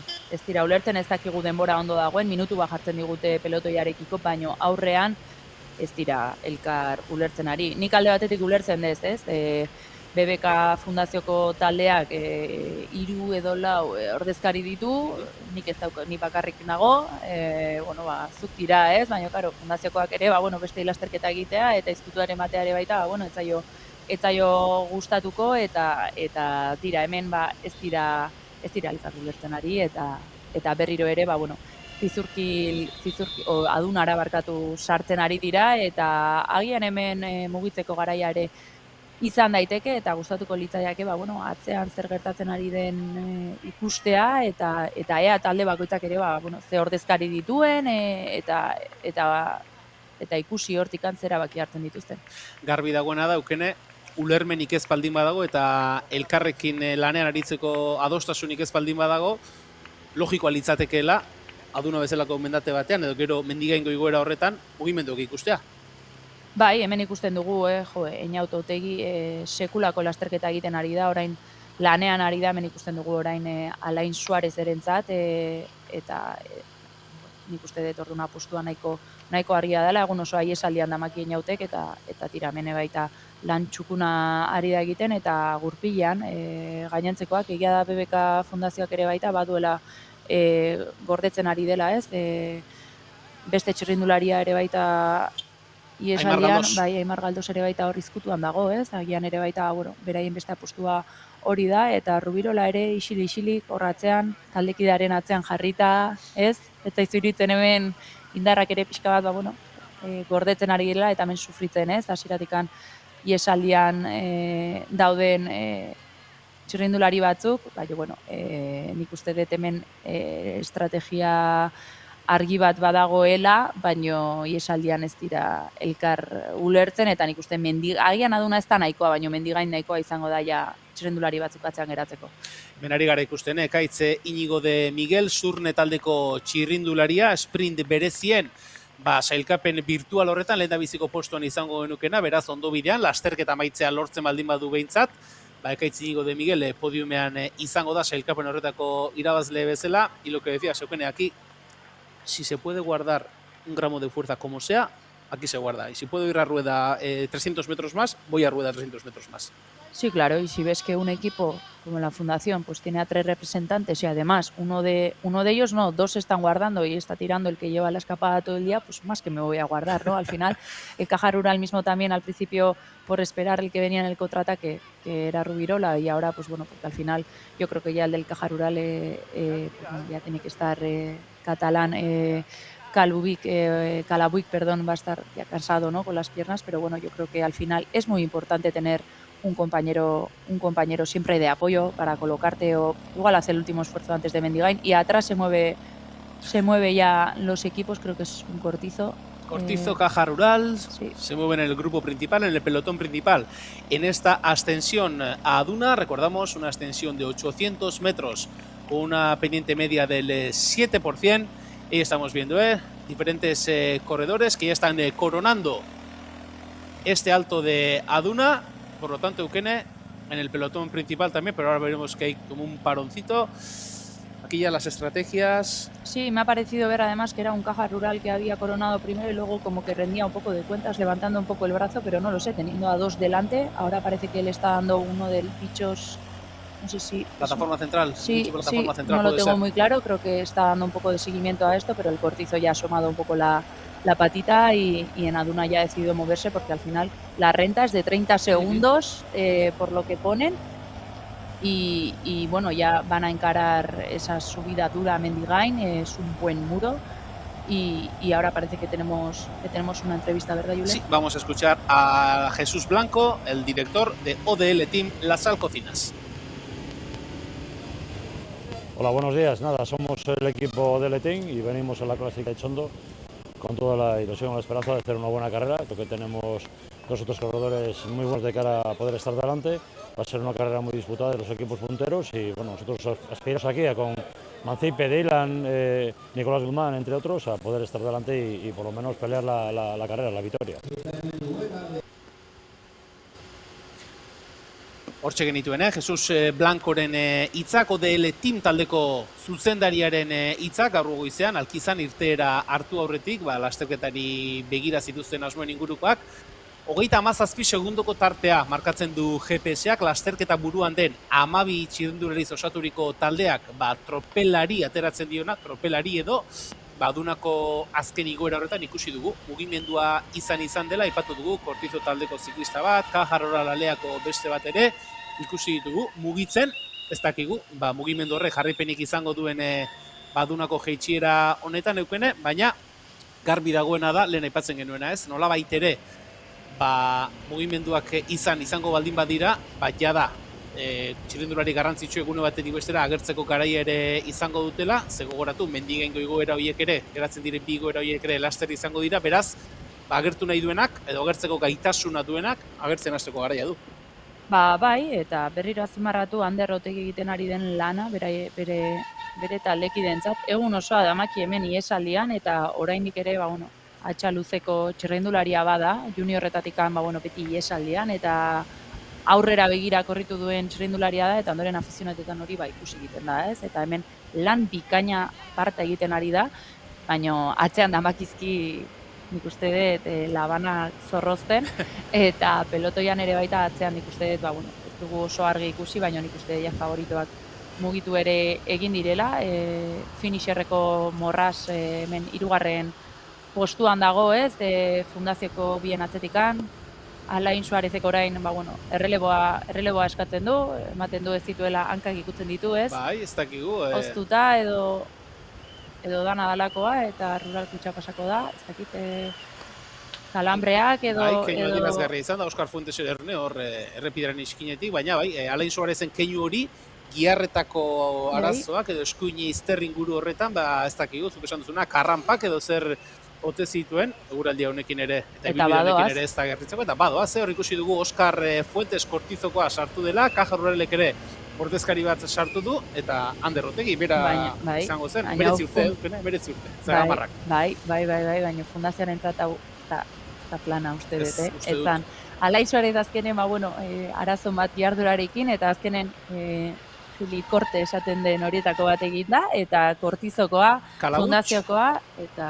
Stanislao Kalabutx, hasieratik iesaldian dagoena, hori da. Caja Rural taldeko ordezkaria, Ander Otegi, 19 urteko Zegamarra, eta Oskar Fuentesek ere, badazpada aurrera egin du, eta harrigarria hori da ez, edo, ikusi dugu Alain Suarez, nolabait ere giarretako arazotxo horiek edo bazituela, Emar Galdosek ez du, mugimenduan sartzeko auturik egin, eta hementxe, ezkerretara bihurgunea, eta mendigaingo igoeran sartuko dira, horrek esan nahi du, hortxe, helmugarako, gero eta gutxiago geratzen dela, jada azken 25 kilometroetan sartuta izango genuke lasterketa, eta iesaldiaren atzetik etorriko litzateken talde nagusia une honetan minutu bateko atzerapenarekin, eta hemen ari gara ikusten, eukene, lehen izan den mugimendu horrek, badirudi ez duela jarraipenik izan, eta talde nagusian, pelotoi nagusian berriz ere, geratzen diren ziklista horiek behintzat, guztiak elkarrekin zirela. Mendigainen gora, lasterketa buruan diren txirrindulariak, hiru ditugune honetan, Oskar Fuentes, Stanislao Kalabutx eta Ander Otegi, cabeza de carrera para estos tres corredores, Oskar Fuentes del equipo Cortizo, Stanislao Kalabutx y Ander Otegi, el corredor de BBK Euskadi Fundazioa, el corredor de 19 años de Zegama, que están iniciando esta ascensión a Mendigain, una extensión de 3 kilómetros y 200 metros con una pendiente media del 5,6, pero con tramos que superan el 10%, por lo tanto, estamos viendo esta, ¿qué se puede decir, no? La fuga de la fuga. La fuga, no sabemos si será la definitiva o no, pero estamos viendo a 3 corredores que llevan desde el inicio de la prueba en cabeza de carrera, liderando la prueba, pero ahí estamos viendo ya al inicio de esta ascensión a Mendigain en el pelotón principal, que Cortizo está tomando las riendas en este pelotón. También vemos a corredores del equipo Finisher, del equipo Gomur, por lo tanto, ahora sí, el equipo Cortizo parece que hace ya la aparición definitiva.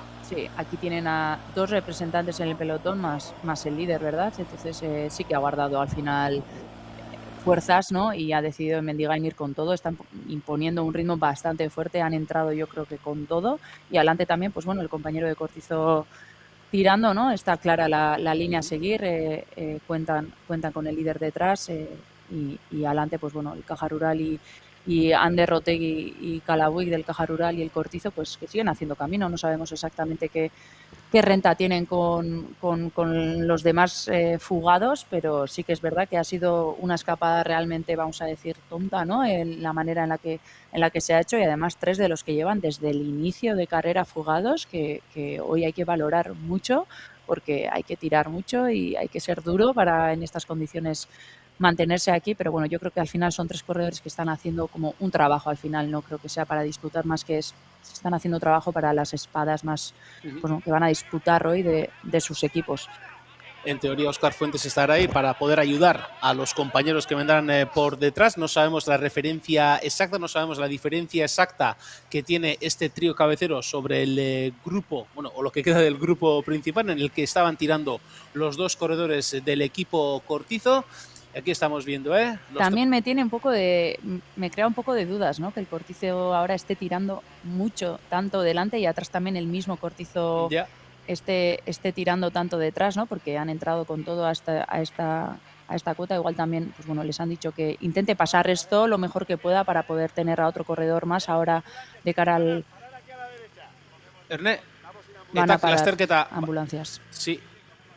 Van a parar la carrera, acaban de neutralizar la prueba. Hemos escuchado, Eukene, ambulancias, que faltan las ambulancias, por lo tanto, siguiendo el reglamento, hay que parar la carrera. Lasterketa geldirik dago, epaileek lasterketa neutralizatu geratu egin dute, Mendigaingo igoera honetan, eta hor epaile bati argi eta garbi entzun diogu, ambulantziak falta direla, eta gutxieneko ambulantziari gabe lasterketak ezin du aurrera jarraitu, hori dio araudiak, eta horren bestean, lasterketa segurtasunez garatu alizateko beharra adina ambulantzi iritsi arte, lasterketa geldirik egongo da, hasta que vuelvan el mínimo de las ambulancias necesarias para poder desarrollar la prueba con seguridad, se neutralizará la carrera. Ez lo que hay, Eukene? Bai, Gauza horrela gertatzen dira, eta bai, eta azkenen segurtasuna da lehenengo. Bai, hori da, txirrendularien segurtasunagatik da, eta lehen ikusi dugu, motor bat edo bai.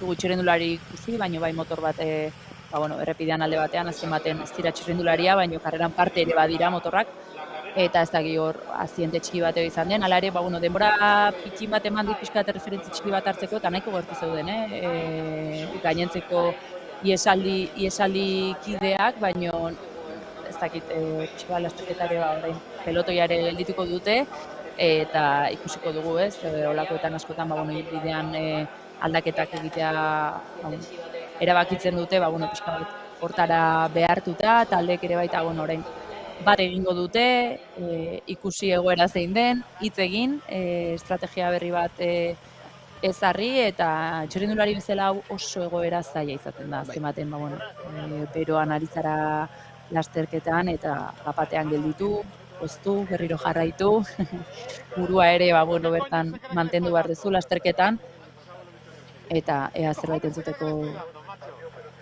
gai garen, eta Recordamos que la carrera está neutralizada debido a la falta de ambulancias por diversos traslados que ha habido que realizar durante el transcurso de la prueba. Por lo tanto, hasta que tengamos el mínimo de las ambulancias necesarias para poder desarrollar la prueba con seguridad, la carrera estará neutralizada. Recordamos que estábamos en plena ascensión al Alto de Mendigain, pero la seguridad es lo principal y por lo tanto la carrera en estos momentos se encuentra neutralizada, como decíamos, en plena ascensión al Alto de Mendigain. Nik aprobetxatuko dut. Esan, Eukene. Eta Igor Iriarte bena ikusten eskualdeko txirrindulariare baita, ez da seinale txarra, horik esan nahi du, pelotoien zetorrela. Froiz eta Smartlockeko Gorriz hor daude danak ere baita. Eta orain ikusiko dugu, ez, batzuetan agian ez da lekuriko berena, ez, geldirik egoteko, agian mugitu egingo dituzte, itxaroteko agian aterpe bat ere baita, hori egin izan du da, nire gertatu zait, aterpe bajarri ez, seguraldiakin. Horrelakoetan, Eukene, zu txirrindulari profesionalere izan zara, horrelako ez dakit askotan gertatu zaizun horrelako egoerak kudeatu behar izatea, hau udan, eguraldi onarekin, eguraldi epelarekin gertatuta, kaso, beti eragingo du noski, baina gaur bezalako eguraldiarekin gorputza bero-bero eginda dakartzu, bero-bero eginda esan du, maldan gora beroan sartuta etorriko ziren, orain gelditu egiten zara, giharrak nola reakzionatzen dute, zer egin behar da, horrelako unetan ikusten ari gara ez, orain hemen BBK Euskadi Fundazioko ziklista bat, hor urpotora zerbait bota, eta nola kudeatzen dira egoera hauek, Eukene? Buru asko, azken baten mentalizatu, lasterketak jarraituko balu bezala, eta janda edan, txiza bat egiteko ere aprobetxatu, gure lasterketetan daiko irudiak izaten ziren, batean danak lasterketa gelditu eta segituan txiza egiteko gelditu eta aprobetxatu, eta egia da, ez jakintasun handiko uneak izaten direla, eta mantendu behar zara alik eta konzentratuen, aprobetxatu taldekidekin hitz egin, guk behintzat hori asko egiten genuen, pixka bat atzean zegertatzen zen, aurrean, pixkat egoera eguneratzeko, zuzendariarekin ere hitz egin, hemen egia da oso errepide estuan daudela geldi, eta ez daude ez dakit dola esan non baitenak batea eta hizketan, iesaldiakoak eta pelotoia nahiko argi dago nun dagoen zein, eta ematen du esaten digutela que en 3 minutos se va a reanudar la carrera, muy buena señal esta, no es plato de buen gusto, pero mira, han podido solucionarlo rápido y en 3 minutos parece que se ponen en marcha, o sea que último trago, último gel, ¿no? Un buen gel ahora, por ejemplo, para esa última vuelta que queda también, pues no estaría de más y volver a empezar, ¿no? Intentar salir lo más enchufados posibles, les hemos dejado ahí en el Alto de de Mendigain con los 3 escapados, con Ander Otegi, con Calabuig y con Óscar Fuentes del Cortizo, y sí que estaba viendo un poco de una situación un poco controvertida, ¿no? Porque el Cortizo sí que estaba adelante tirando con muchas ganas y después el Cortizo mismo con el líder estaba tirando en el pelotón también con mucha intención. Entonces, no lo sé estratégicamente eso qué fin tendría, pero bueno, por ejemplo, el Cortizo de no verles casi en todo el día, pues mira, les hemos visto por doble plato. Pues ahí está, en menos de 3 minutos reanudamos la carrera, nos acaban de indicar por línea interna, barne lineatik esan berri digute, 3 minuturen buruan, lasterketa martxan izango dela berriz ere, horrek esan nahi du. Balen aipatu duguna, beharra dina ambulantzia berriz ere lasterketarekin bat egiteko moduan direla, lasterketa beharra dinako gutxieneko segurtasun baldintzetan egin ahal izateko, eta horren bestean, berriz ere laster martxan izango gara, orain ikusi behar dena, hori da Eukene, maldak gora zeto zenean, akaso norbaitek sentsazioa zituen, orain gorputzari minutu batzuteko geldialdi eman ostean, akaso zangoek ez dute, zuk espero bezala reakzionatuko orain erantzungo, edo ez taliteke aldaketa hori? Bai, oztuta ziaro, gaina esate izut ez daukate lekurik, jendeak ere aprobetxan zitzun, eta behintzat pedalkada batzuk eraman, pixka bat hankak tonoan mantendu, baino tira, buruz ere nahiko garrantzitsua izaten da, saiatzea jarraitzea, lasterketan barruan sartzen eta elkarrizketa batekin jarraituko dugu oraingoan. Jurdan García entzungo dugu, Eiser Irumet taldeko ziklista. Vamos a escuchar al corredor del Eiser Irumet, Jurdan García.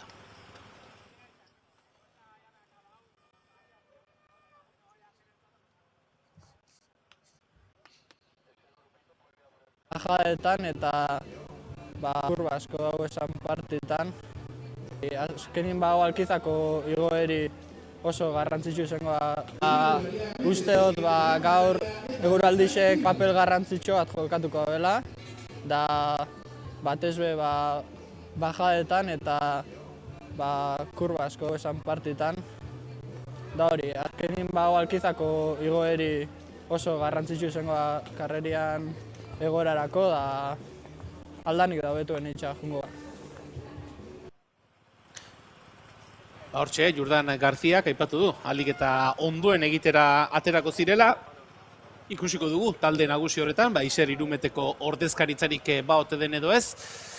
Esan dugu, minutu gutxiren buruan, une batetik bestera lasterketa berriz ere martxan izango dela, eta Eukene, txirrindulari batzuetan ze aurpegik ikusten diren, hor ikusten da eguna gogor ari dela izaten, aurpegi zikinak, aurpegi zurbilak, neke aurpegi horiek asko esaten dute une honetan. Bai, eta muturrak ziaro bezutare baita, eta beste gauza bat ere ez deten aipatu, arropa. Arropa aldatzeko une hona izan daiteke ez, koitxean beti eramaten dute bolsa de agua esaten den hori, beti batez ere eguraldi hauekin erropa aldatzeko, eta hemen ikusten dugu ez, nola ari diren batzuk arropa berria jazten edo sekua, eta pixka bat ere baita, azken kilometro hauei aurre egiteko, sekuan, eta hotza pixka talde batea guztea lortzen baduzu, eta gero ere baita urpotoetan tea, infusio bero bat, gizon diferentzia egiten du, eta pixka gorputza beron sartzen ere baita laguntzen dizu, eta orain, pentsatzen dut jetxiera neutralizatuta egingo dutela, ez? Ez dakit, olakoetan normalean ez da bat bihiru eta berriro irteera, agian jetxiera neutralizatuko dituzte eta ondoren suelto utzi eta berriro, azkeneko mendatei aurre egitea. Horrelakoetan ere, Eukene ez da erraza izango, ez? Esan nahi dut, lasterketaren egoera berrantolatzea, lasterketa purtuta zioan, epailentzako ere, ez da xamurra izango, txirrindulari bakoitzan nolabait ere zioan lekuan eta zioan tartearekin berrabiaraztea. Bai, gaina esate izutena bat bihiru eta esprintatzen atera, eta ia hau iesaldiaren kontran juten dela normalean hau, azkenen pelotoia betire inertzio horrekin eta ja ikusi dituztela, hor geratzen delako, eta egia da pixka bat nik uste dut lasterketaren alderdi hori pixka bat aldatu egingo dela, ze azkenen baita argibide oso zehatzak ere jasoko zituzten ez, autotikan. Autoan ere baita azkenen, tira ez da lan erraza ez, erabakiak oso azkar hartu behar dituzu, askotan ere informazio guztia eduki gabe, orduan orain aprobetxatu dute gelditu, jakin zein dan egoera, txirrendulariekin ere hitz egin, esan zemuzoaz, eta hortikan erabakiak hartu, orduan Eliak batea harrituko, bueno, igual talden batek igual taktika aldatu edo taktika berri bat hasi, eta bai pentsatzen detena da Kortizok bai jarraituko duela, ez? Aurrean Oskarrekin, Oskar Fuentesekin aurrea tiratzen, eta atzean ere baita liderrekin aurrea egin nahien, eta Froizeko bigarrenarekin bere disputa ere izango duela generalari begira, eta bandikan nik uste dut lasterketa oso irekia dagoela, Julen. Ahí estamos viendo las clasificaciones secundarias en los sprints especiales. Si consigue terminar la prueba, Ekaitz Íñigo de Miguel será el vencedor de esta clasificación. En la clasificación de la montaña, Eleazar Jiménez también será el vencedor si consigue terminar la carrera. Y en las metas volantes, Óscar Bián, el corredor cántabro del Gomur, será el vencedor de la clasificación de las metas volantes con 6 puntos. El corredor cántabro, como decimos, será el vencedor de esa clasificación. Y habrá que ver, Eukene, cómo se relanza la carrera. Ya decías, ¿no? Ya indicabas que pueden llevar la carrera neutralizada hasta terminar el descenso del primer paso de Mendigain y luego ya relanzar la carrera, porque en el sitio donde han parado es bastante complicado, ¿no? Relanzar la carrera tal y como venía. Sí, al final, de cara a la seguridad del corredor, pues bueno, no es lo más ideal, ¿no? Soltar en pleno descenso y siguiendo, o viendo lo que se suele hacer en otras carreras. Yo creo que lo mejor sería hacer neutralizada la bajada y después más en el llano o más en un terreno más favorable, vamos a decir, y más ancho también la carretera misma, porque estamos viendo que han quedado literal en un camino de caserío ahí parados y bueno, yo creo que relanzarán desde allí.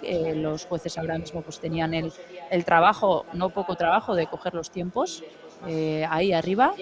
Hay que soltarlos otra vez en ese mismo tiempo y no es fácil. Al final hay muchos nervios, se está jugando la carrera y no sabemos muy bien las referencias, pero bueno, recordemos que estaban los 3 escapados con Calabuig, con Óscar Fuentes y con Otegui, perdón, que los 3, recordemos, iban desde el inicio de la escapada, llevan un trote significante en todo el día, ya las piernas ya irán bien calientes.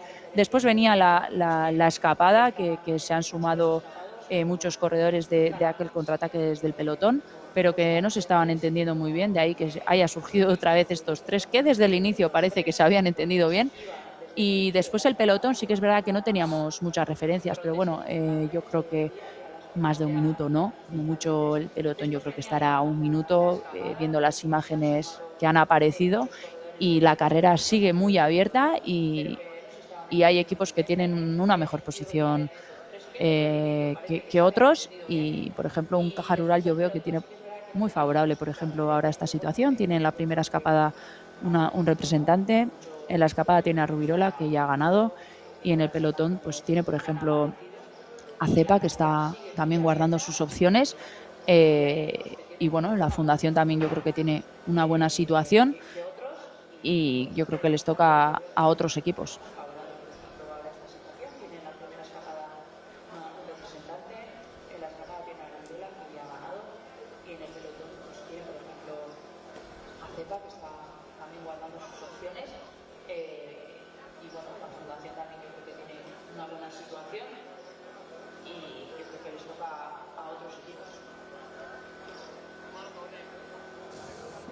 Bueno, Eukene, y según nos indican, se va a neutralizar la segunda ascensión, la segunda vuelta con el paso por Mendigain, con el paso por Mugarranch. Por lo tanto, tras esta ascensión, nos quedaría la bajada, el paso por Asteasu, el paso por Zizurkil, la última ascensión a Duna, y tendríamos Metra en la RAL.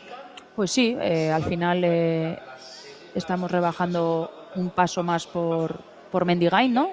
Si no me estoy equivocando. Correcto. Entonces, pues bueno, sigue habiendo ascensiones, y que es verdad que quitan una cota bastante importante, pero bueno, esta parada al final también, pues bueno, hay que volver a relanzarlo y y los tiempos de una organización pues bueno, son difíciles y se cierran muchas carreteras, son carreteras además bastante concurridas, carreteras viejas, vamos a decirlo, que no hay otro paso, y han tomado esta decisión, pero bueno, tenemos carrera por delante. Zizurkil, Aduna, a mí nunca me ha parecido que Aduna tuviese 800 metros, aquí lo quiero discutir, siempre se me ha hecho mucho más largo, Julen, yo no sé a ti, pero yo cuando has dicho antes 800 metros he dicho, ¿pero dónde? Yo 1 kilómetro mínimo le pongo a Aduna.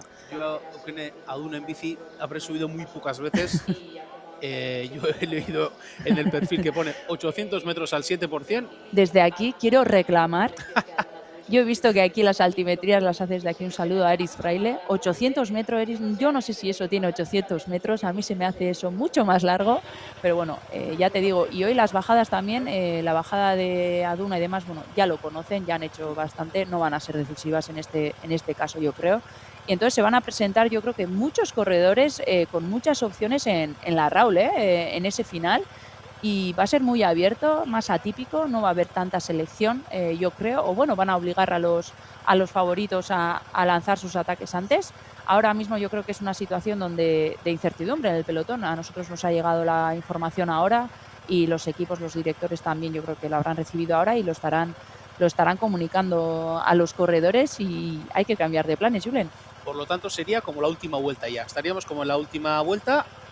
Nos quitan esa segunda ascensión a Mendigen, por lo tanto, azken itzulian bezala egongo ginateke, berriz errepikatuko dugu, oraintxe jakinarazi berri digutena, bigarren pasaera hori, Mendigengo bigarren pasaera hori bertan bera geratuko da, beraz, azken itzuli modukoan egongo ginateke, eta behin Mendigengo jeitsiera hau egin ostean, Adunako azken igoera hori, eta Larraulu azken 2 kilometroiek geratuko lirateke, eta horrek ere eukene, gauzak aldatu egiten ditu. Mendigengo bigarren igoera batek bakandua eragiteko aukera eragingo luke, baina kasu honetan geratzen den igoera ikusiko dugu, neutralizatuan egiten duten edo ez, nola eramaten dituzten Mendigengo amaiera horretaraino, eta gero Adunako igoera, eta Larraulgo azken 2 kilometroiek gogoratu, Larraulgo azken 2 kilometroiek bataz beste ia 6-7 penditzarekin direla. Bai, Larraul, nik uste aldapa baten dagoen herritxo polit bat dela, azken baten, hemen gaude, eta honea biden, autoan igo dut, eta egia dana da, aldapa baduela, baino ez horren bestekoa, ez da, nik uste dut lehia egoteko modukoa, bai, ez da dibez mendigain gaina bat, ez, kuta horretan azkenen portzentaiak aldapa, tenditza handiagoekin da, eta nik uste dut horregatik esaten dut ibilbidea nik uste dut aukera gehiagokin bai utzi duela, eroagoa ere baita, kontrolatzeko hau nik uste dut sekulako erronka daukatela taldeek, eta eromena izango da, eta ni lidera izango da nitzak ere bai,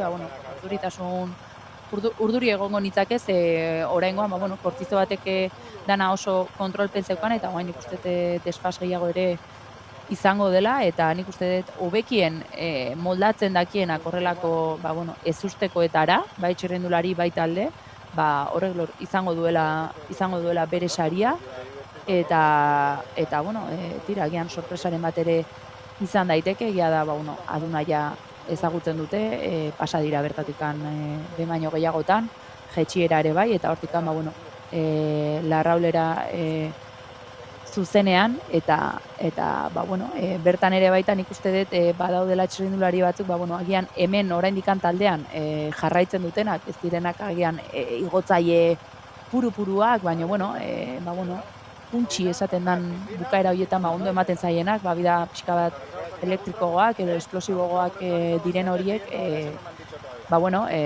beraien aukeratxoak gaur izango dutela. Horari gara ikusten, zuzeneko irudietan, lasterketa neutralizatu den puntu horretan, antolakuntzak ere, jakinarazi du, ibilbidea moztu egingo dela, eta Mugarrantxetik Larraulgo helmugara zuzenean joango dela lasterketa. La organización confirma que se recorta el recorrido y que la carrera irá directo desde Mugarrantx a la meta de Larraul.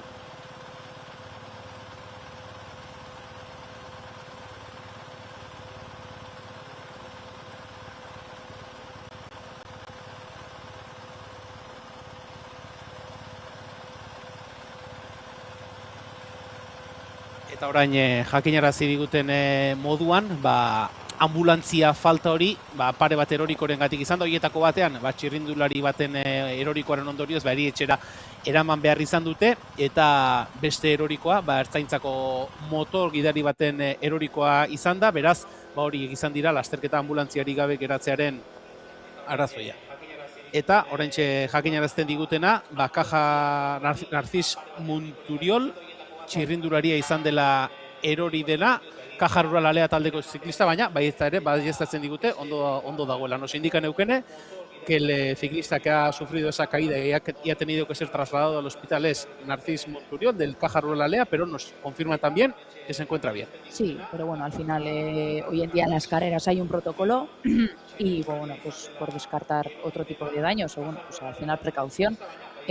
Han decidido llevárselo en ambulancia, pero está consciente, está bien. Por aquí, pues bueno, mandar ánimos y a la familia tranquilidad porque está bien, sus padres están aquí, además, o sea que bueno, una pena porque había hecho de primer año, Julen, sí. Narcis, primer año, le han traído a Irzondo, un poco última llamada, ha hecho un trabajo espectacular en el llano, es un portento físico, pero ya te digo, todavía un junior, como quien dice, y ha estado en todo el día, pues bueno, protegiendo a sus líderes y estaba haciendo un gran trabajo y bueno, luego también nos han dicho que un motorista, ¿verdad?, ha tenido un accidente, aquí se ha visto bien en el Strebin y nada, cosas que pasan y más con este tiempo, ¿no? Eso es, un motorista de la Ertzaintza que ha sufrido otra caída con la moto, esperemos que se encuentre bien y que no haya ningún problema. Pues seguimos a la espera, Eukene, de que se reanude, que se relance la carrera. Como decimos, se neutraliza, se recorta, más bien, mejor dicho, el recorrido. Vemos a los ciclistas que ya se están colocando detrás del coche de inicio de carrera, por lo tanto esperamos que en breve se pueda reanudar la prueba y recordamos que se recorta el recorrido y que los ciclistas, tras esta bajada de Mendigain, tras esta bajada de Mugarranch, irán directos a esta zona de meta de la RAU.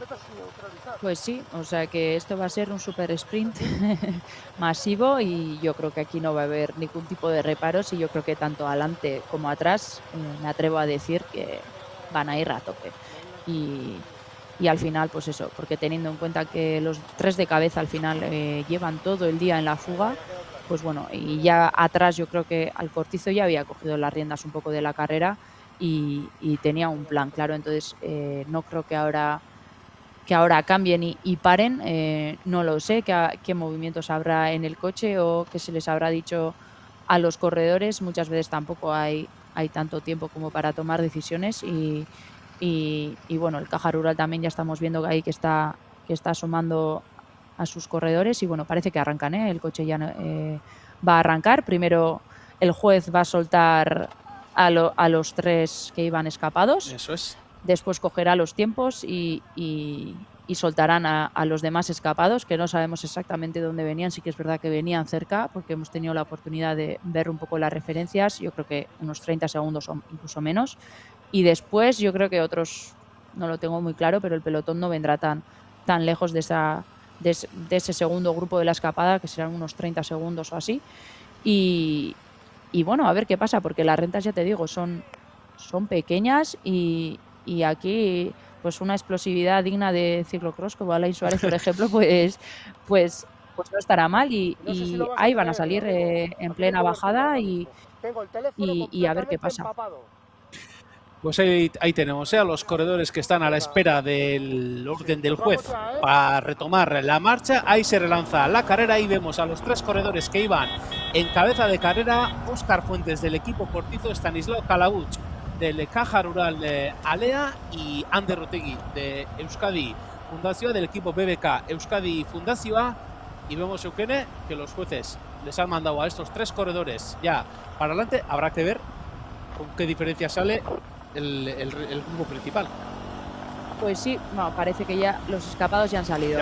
Tengo referencia visual, no son más de 15-20 segundos los demás escapados, entonces el pelotón no tenemos oportunidad de verlo. Sí que es verdad que había un pequeño páramo, es por eso que los han podido soltar directamente, no era directamente, vamos a decir, una bajada.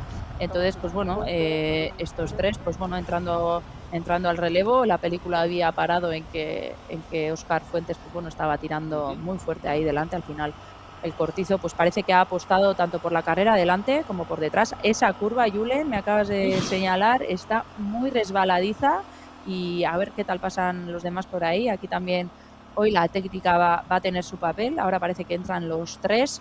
Calabuig también está entrando y parecía que el más fuerte de la escapada parecía que venía Cortizo, ¿no? Porque al final Óscar Fuentes venía tirando de ahí, pero los escapadas al final visualmente, ¿no? Tú cuando ves, los estás viendo delante, hace mucho y los demás escapados sí que se están acercando más a los tres primeros y el pelotón no viene, ¿eh? Ahí sí que hay 20 segundos, 25, 30 segundos por lo menos el pelotón o más. Esto va a estar interesante, Julen, porque hay más renta de lo que esperaba.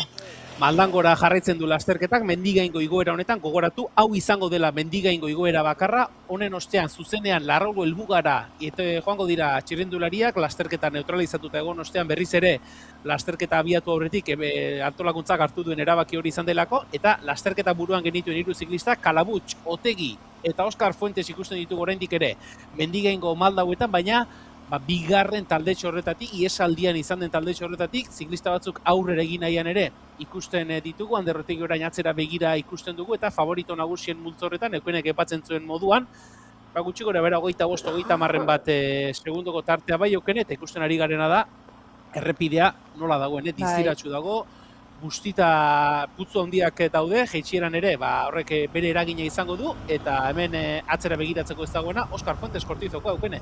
Bai, arek ja hartu bere martxa eta aurrea, eta orain bai jetxirarekin hasiko dela, lurra nola dagoen, zorua dago, bueno, dagoen bezala, eta atzean bai dator txirrindulari bat, bai ikusi dut maiotak, mangatan, besoetan txuria ikusten dut, baino ez dago ziur zein izan daiteken edo zein talde, eta hau hanketako mina.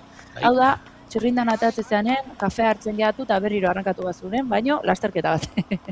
Hankak hotzak, paramo hau gainea, aldapa gora, bera, sasi ordekau, hor dago, eta oandikan jetxira ez dute hasi, eta atzetikan iesaldian badatoz, badatoz indartxu, eta azkenen visualki ikusi egiten dituzte, eta bertan daukate beraien enpresa, eta pelotoia ez dugu ikusten, eta geroz, eta aukera gehiago ere aurrean ikusiko dituzte euren buruak, lasterketa, Espainiako kopa irabazteko aukerak dituztela, eta aurrean, Rural Kutxaba ikusten dugu, nik esango nuke 3 hauen artean, Calabuig dela agian, pixka bat, ez dakite, egiten dituzten keinungatikan, agian, justuago dijoana, eta atzean gogoratu Rubirola daukala.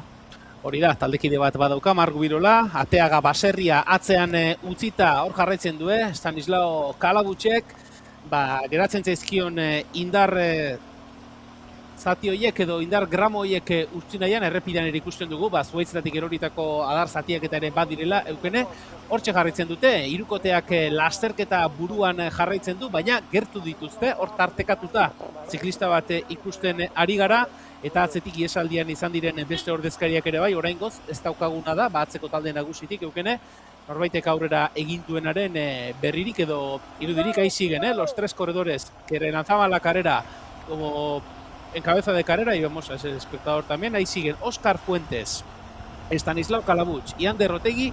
Un corredor se les está acercando, viene a pocos metros, veremos a ver quién es ese corredor, y el resto de los integrantes de la fuga del día también se están intercalando ahí entre ellos, pero no consiguen enlazar con este grupo cabecero todavía.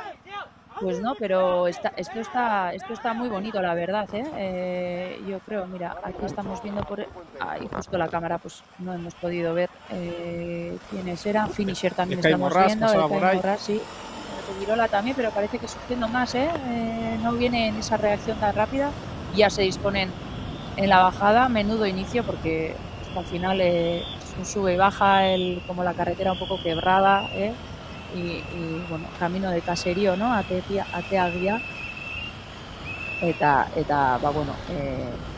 esaten duguna, lasterketa gondikan eratzeke, eta atzeko referentzik ez daukago, baino euritan jarraitzen dute, nahiko lasterketa epikoa izaten ari da, eta jada Larraul bidea hartuko dute, eta azken mendate horretan erabakiko da, eta ba, bueno, indartsuenak, ba, bueno, ondo neurtu beharko ditu bere indarrak, eta erabaki, ez?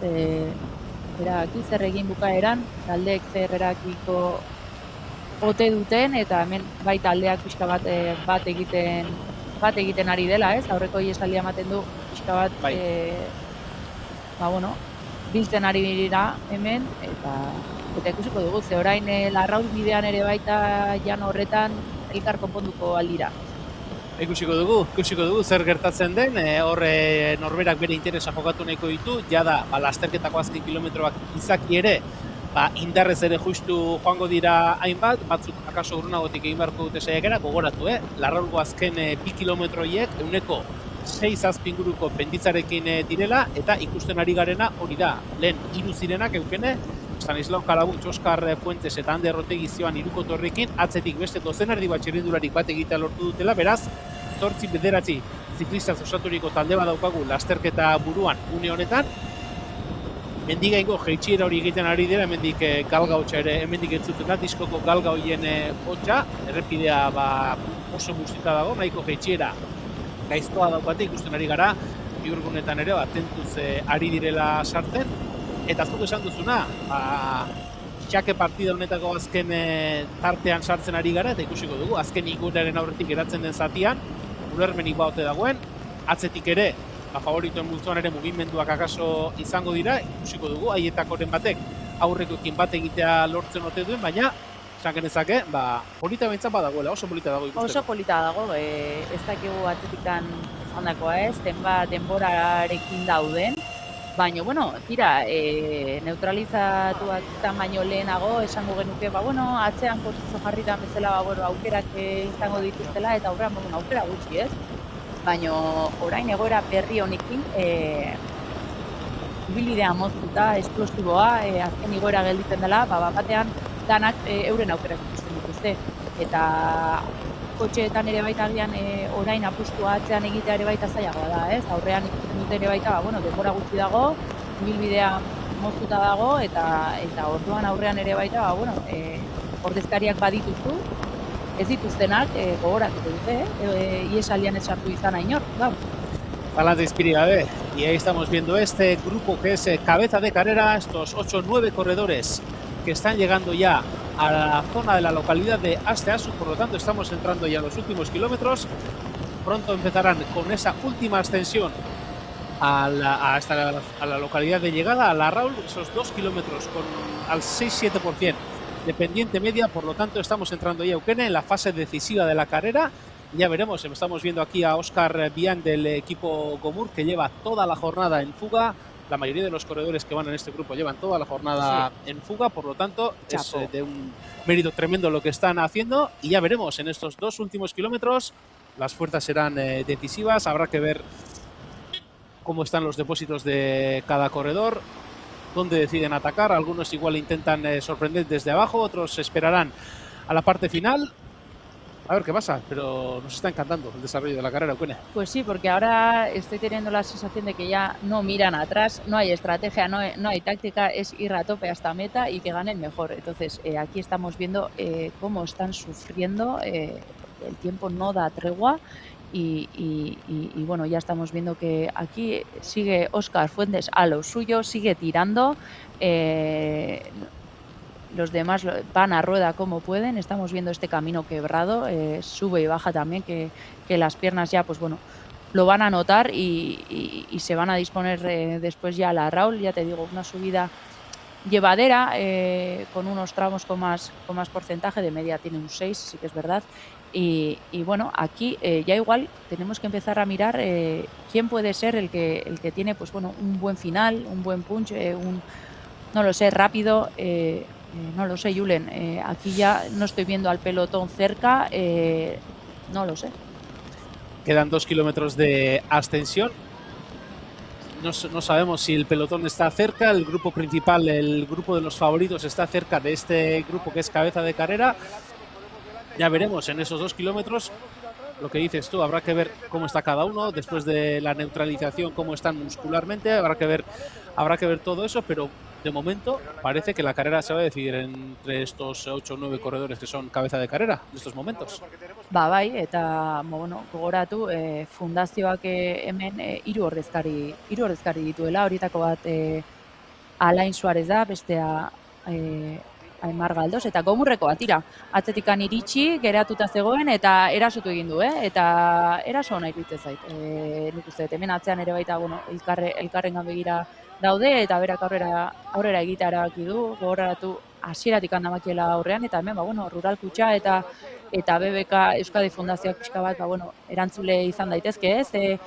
Honi erantzuna emateko, eta nahi behintzat Alain Suarez batek eduki ditzazken aukerak, iruditzen zait, Ander Otegi berriro tiraka, benetan erakustaldia gaur egiten ari dena, gogoratu, bera ere iesaldian hasieratikan, 2. urtekoa da, okerrezpanago, eta gaztea da, eta hemen, ez dakit Alain Suarezekin apustua egin duten, egia da, bizkorra dela, bukaera ongi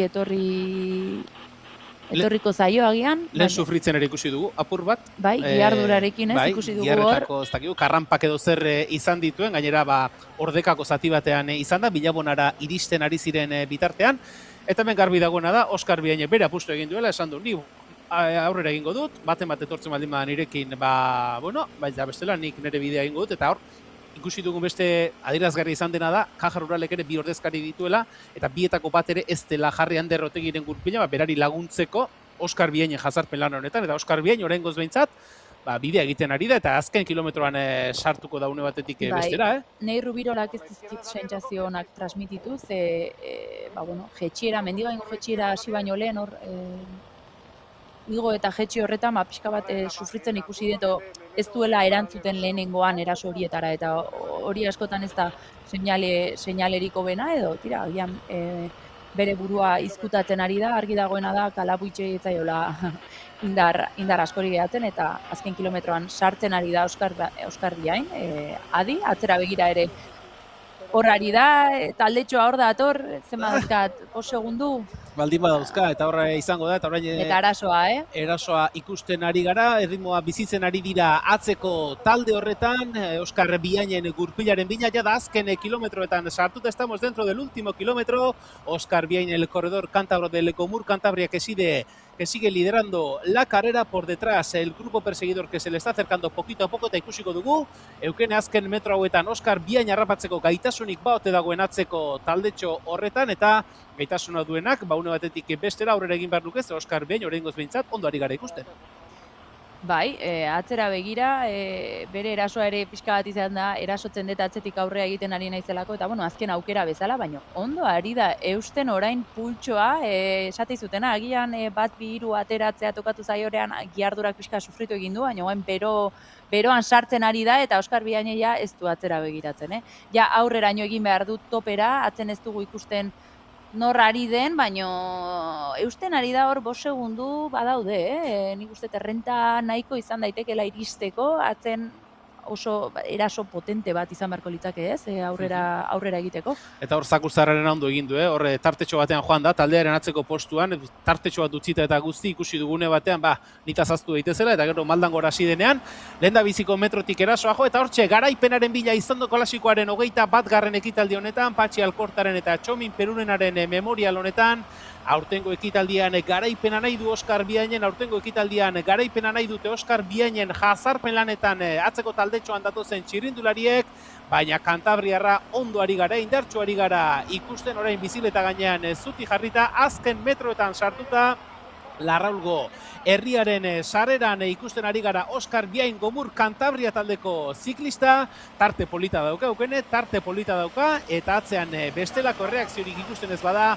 Oskar Biainek ondo bideratuta izan dezake garaipena izando klasikoaren 21. ekitaldi honetan, Eta atzean, Kutxa, bai, Iraka, mugimendua ikusten ari gine, baina ez dakit gogoak gehiago zote dagoen gaitasuna baino atzeko talde horretan, eta bien bitartean, Oskar Biain atzera bat ere begiratu gabe, esfortzu aurpegi bete-betearekin azken metroiek egiten, orain atzean Caja Rural Alea taldeko ziklista batek erreakzionatu nahi du, hurbiltzen ari da, Oskar Biainen gurpila harrapatu nahi du, baina azken metroetan jada eremu esituan sartuta, Oskar Biain Gomur Kantabria taldeko txirindularia, Caja Rural Alea taldeko ordezkari bat bere gurpilaren bila azken metroetara hurbiltzen, eta ikusiko dugu, bera gainditzeko moduan ote den hortxe azken metroetako espre hori Oskar Biain lehendabiziko postuan, eta hortxe garaipena Oskar Biainentzat eutsi dio Gomur Kantabria taldeko ziklistak lehendabiziko postuari, bigarren postuan Caja Rural Alea taldeko ziklista bat, hirugarren postuan eukene BBK Euskadi Fundazio ordezkari bat. Galdos iruditu zaitzala hirugarrena eta bigarrena,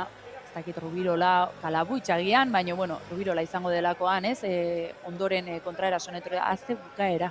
Ikaragarria. Azte bukaera, denbora berdinean sartu dira, baina Gomurreko Oskar Biaine izugarria, gaur Balentriak bere saria eduki du, eta erasoa oso momentu egokian egin duela iruditu zait, eta bigarren Rubirola, bai, Rural Kutxakoa. Egia da hasieran ez dizkitela oso, sentsazio oso onak eduki, eta bukaeran nik uste dut, geldi egote hori ere notatu da, eta oso esplosiboa izan da, eta benetan joduen erasoa, hemen ikusten ditugu favoritoak, ezezkoa egiten Kortizoko... Luke Valentin, liderra izango zen hori. Bai, egia da, atzekoek ere baita, ibilbide gabe gelditu dira, ez?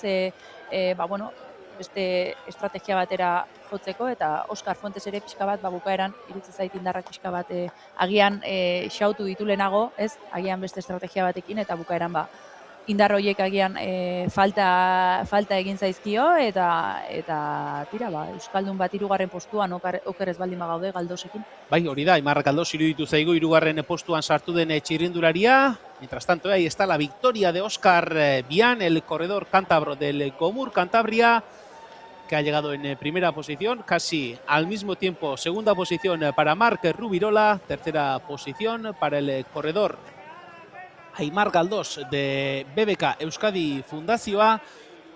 Ahí está la subida de Oskar Biain, que ha atacado en la base del puerto en los últimos 2 kilómetros y que ha podido llegar en primera posición. Gogoan dut, eukene, duela urte batzuk adunan, Gomur Kantabria taldeko Angel Fuentesek lortu zuela garaipena, gerora Burgos taldearekin profesionaletan ibilitako txirrindularia, beraz, Gomurrek oroitzaperonak berreskuratu ditu gaurko honetan Aizondo klasiko honetan.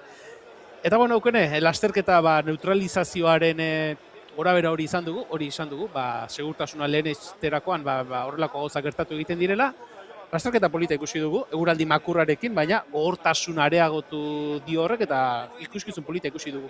Oso polita, Aizondok ez du faiatzen, beti hor dago, oso lasterketa polita, mini klasika horietako bat askok aipatzen duten bezala, eta nik uste dut antolakuntzari eskerrak eman, egoera nahiko zaila ambulantzerik gabe geratzekoa, baina amaitzea lortu dugu, eta beste urte batez Aizondo eta Beslei esker ere baita, bolondres asko hau aurrera ateratzeko, eta arro egon daitezke egin duten lasterketarekin. Zalantzari gabe, bolondresen lana ere balioan jarri behar da, eta nik eskerrak zuri mamatik dizut eukene, eskerrik asko, gaurkoan kilometro hauetan bide lagun izateagatik, plazer bat izan da, eta horrelako gehiago ere etortzen diren. Bai, noski, netzako plazerra, eta eskerrik asko gonbitagatik, eta gustora, gaur behintzat hemen seko eta hotza eta busti gabe behintzat, hemen dikandana errazagoa da. Hemen utziko dugu zuzeneko emankizun hau, laster podiumeko ekitaldiarekin izango gara, beraz, ez oso urrutira joan, gero arte.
bai bat probatzen, berehala izango gara, sari banaketa ekitaldiarekin, une batetik bestera, hasiko gara.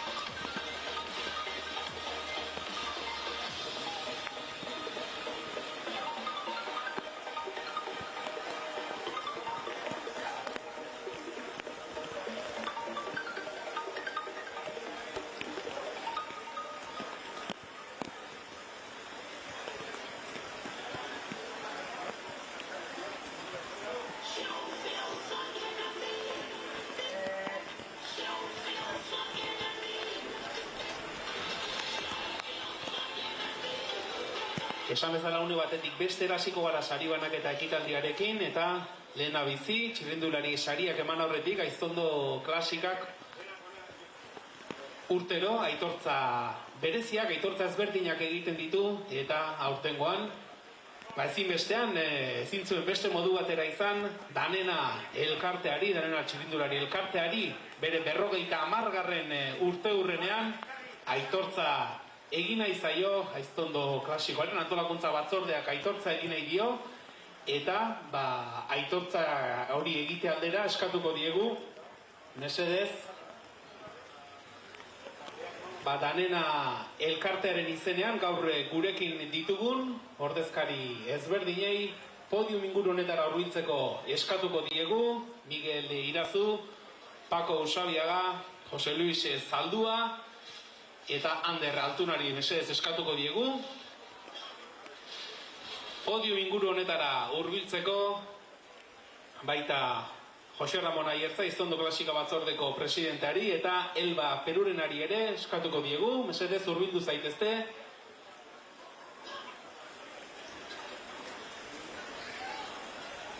eta danenak 50 urte hauetan izandako bilakaerari, egindako lanari aitortza eta gogoratu gaur arratsaldeko 7:00 aurrera Zizurkilgo Atxulondon nolabaiteko ekitalditxo bat ere izango dela lehenik eta behin Euskal Telebistak danenaren inguruan eta Aiztondo bailaran txirrindularitzak azken urteetan izan duen bizi berritzearen inguruan egindako dokumentala eskainiko da eta ondoren mai inguru bat ere izango da, bertan Jokin Mujika eta Marino Lejarreta txirrindulari horiak, danenako taldeetan ibilitako txirrindulariak eta bereiekin baterantxe izango dira, aipatu ditugun Miguel Irazu, Paco Usabiaga, Jose Luis Zaldua eta Ander Altuna bera azken urteetan, danenaren bizi berritze honetan giltzarri izan den pertsona Ander Altuna, beraz, arratsaldeko 7:00 hasita, Zizurkilgo Atxulondon, hortxe, ordu bete, ordu eta laurden inguruko iraupena izango duen ekitaldi izango da, eta hortxe aitortza. Mesedez eskatuko dieguen, danenaren izenean, Miguel Irazu, Paco Usabiaga, Jose Luis Zaldua eta Ander Altunari podium inguru honetara hurbiltzeko. Y solicitamos también la presencia en zona de podium de los corredores que van a recibir premios. Oscar Biain, Marc Rubirola y Marc Galdós, Ekaitz Íñigo de Miguel, Eleazar Jiménez, Luc Valentí y el equipo Caja Rural. Por favor, zona de podium. Gracias.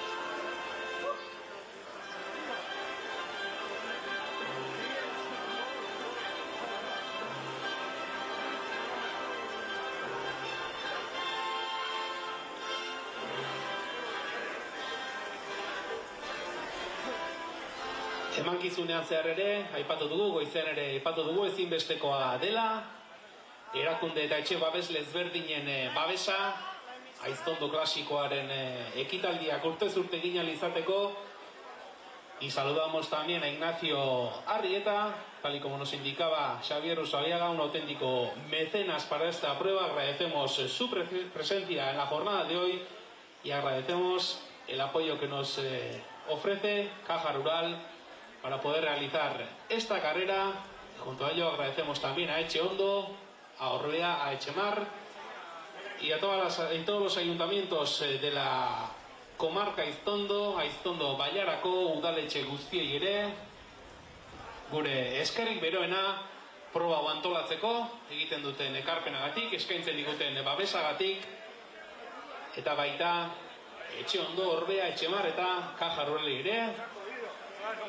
Repetimos agradeciendo a Ignacio Arrieta su presencia con nosotros en la jornada de hoy.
Hone bestean beraz, danena elkarteari aitortza eginez hasiko gara eta horretarako podiumera irteteko eskatuko diegu Miguel Irazuri, Paco Usabaiagari eta Jose Luis Zalduari. Txalo bero bat!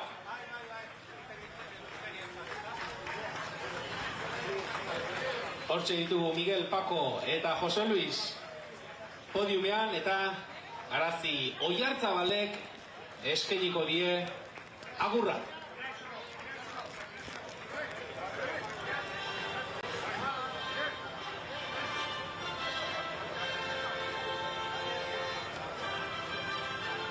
Entra.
Hortxe beraz, danenako kidei aitortza eta saria jasoko dute segidan Jose Ramon Aiertza Aiztondo klasikoa batzordeko presidentearen eskutik eta Elba Perurena, Txomin Perurenaren alabateren eskutik. Lore sorta, txalo bat danena elkarteko kideentzat. El paragua, jefe! Eta danenak azken urteetan izan duen bilakaeraren islarik nabarmenena Inaut Urkaregi, ziklista larraundarra da, hortxe Lidl Trek taldean, uolturrean dabilen txirrindularia. pistan munduko txapeldun, bera kanpoan da gaur, baina gaurko honetan bere anaia Manes Urkaregiri dei egingo diogu, mesedez Manes, inguruan bazabiltza, igo zaitez podiumera, eta Ander Altuna ere inguruan baldin badabil, eskatuko diogu podiumera hurbiltzeko, lasterketa amaitu berritan ibiliko da, Ander Altuna hementxe dugu.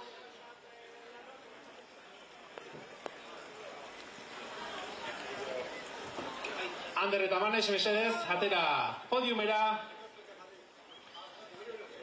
Eta zuentzako ere badugu oroigarria txalo bate, Ander Altuna eta Manes Urkaregirentzat, hortxe, Lore Sorta, Laida Alkortaren eskutik, Jose Ramon Aiertza Iztondo Klasikako batzordeko presidentearen eskutik oroigarria, txalo bat, Ander Altuna eta Manes Urkaregirentzat.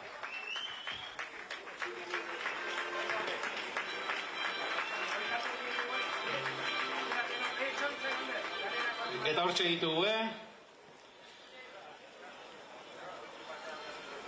Berrogeita hamar urte hauen ibilbidea ondo erakusten duen irudia eta ondo frogatzen duen irudia, Miguel Irazu, Paco Usabiaga, Jose Luis Zaldua, Manes Urkaregi eta Ander Altuna txalo bat. Danenako kidentzat, behon deizuela, urte hauetan guztietan egindako lanagatik. Eta noski, berrogeita hamar urte danenak bete ditu, baina berrogeita hamar urte ez ditu, danena bakarrik betetzen.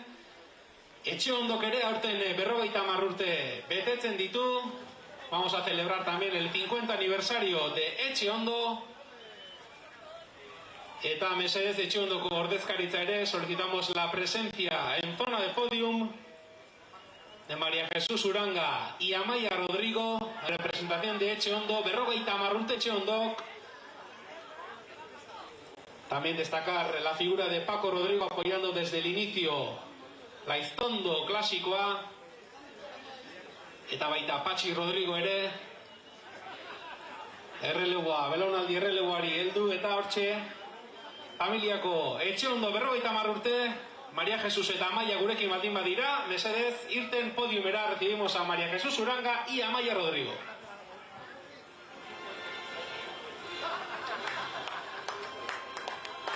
Hemen ditugu, Paco bera ere bai, aquí tenemos a Paco Rodrigo, María Jesús Uranga. En el escenario recibiendo Xavier Usabiagaren eta Elba Perurenaren eskutik, saria jasoz.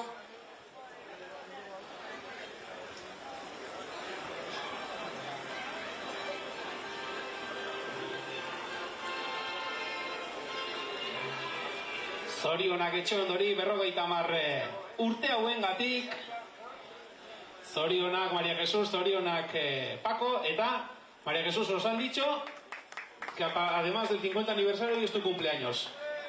Y ya que está lloviendo vamos a cantar. Zorionak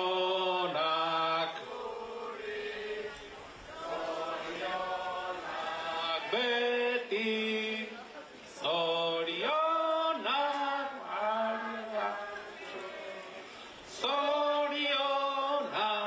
beti, zorionak María Jesús. Zorionak zure urtebetetzagatik y felicidades también por la trayectoria de estos 50 años a Etxe Ondo. Eskerrik asko María Jesús, eskerrik asko Paco. Eta segidan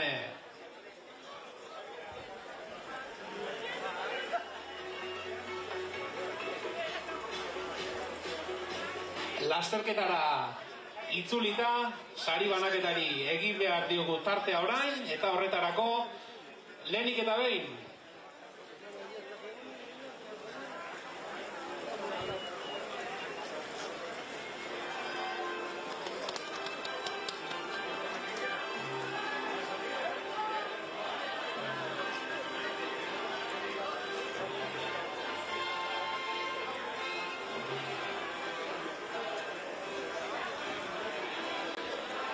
honen bestean lasterketako irabazleari dei egingo diogu, vamos a llamar al vencedor de la carrera, txapeldun, Aiztondo klasikoaren 21. ekitaldian, Oskar Bian! Larraulgo udalak eskainitako saria, eta gurekin ditugu, saria hau emateko, Larraulgo zinegotzi den Pili Kortajarena, Etxemar babeslearen ordezkari Ibon Barberia ere bai, Elba Perurenak ere Lores Horta, y contamos también con la presencia de Ignacio Arrieta, director general de Caja Rural, para hacer entrega de la chapela del vencedor de la prueba. Ahí está Óscar Biain, el vencedor de la carrera, Óscar Biain irabazlea. Y ahí está Ignacio Arrieta, el director general de Caja Rural, para colocarle la chapela del chapeldún, la chapela del vencedor a Óscar Biain, el corredor cántabro del Caja Rural.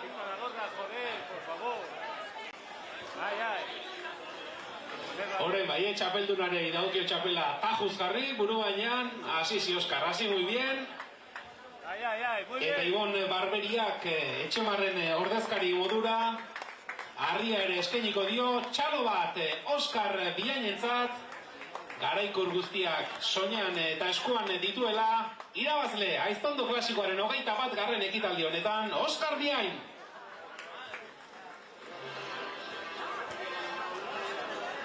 Ignacio Arrieta, el director general de Caja Rural, también le hace entrega del trofeo a Óscar Biain. Eta bigarren sailkatua, vamos a llamar al segundo clasificado, Marc Rubirola. Marc Rubirolari saria, Ana Gesta, Alkizako alkate ordeak emango dio, Alkizako udalak babestutako saria, segundo clasificado, Marc Rubirola. Txaloak Marc Rubirolarentzat. Eta hirugarren sailkatuari ere dei egingo diogu, gaurkoan hirugarren sailkatua Aiztondo klasikoaren 21. ekitaldian, Euskadi Fundazioa BBK taldeko Aimar Galdoz. Hortxe dugu Ermuko txirrindularia, Asteasuko udalak eskainitako saria, Larraitz Alkorta alkatearen eskutik hirugarren sailkatua Aimar Galdoz, txalo bero bat.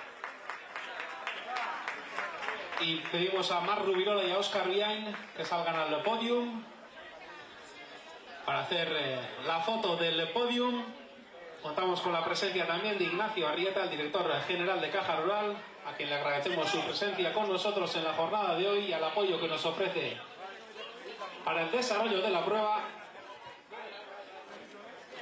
Eta hortxe, podiumeko argazki hori, babesle eta udal ordezkari guztiekin Óscar Biain, Marc Rubirola, Aimar Galdoz, txalo bero bat.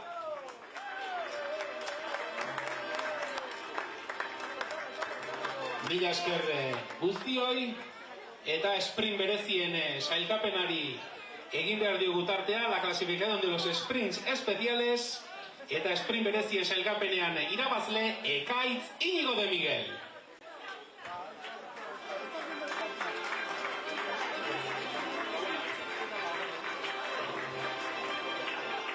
Ekaitz Iñigo de Miguel, sprint berezietako sailkapeneko irabazlea.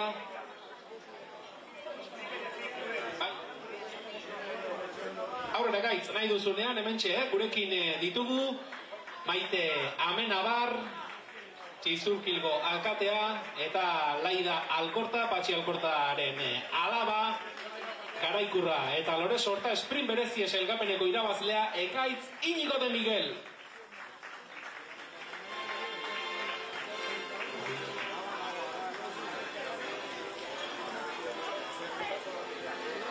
Hortxe Ekaitz Iñigo de Miguel, sprint berezien sailkapeneko irabazlea, eta segidan tarteko helmugei egingo diogu lekua, eta gaurko honetan tarteko helmugen sailkapenean lasterketa bere irabazi duen ziklista Óscar Biain irabazle.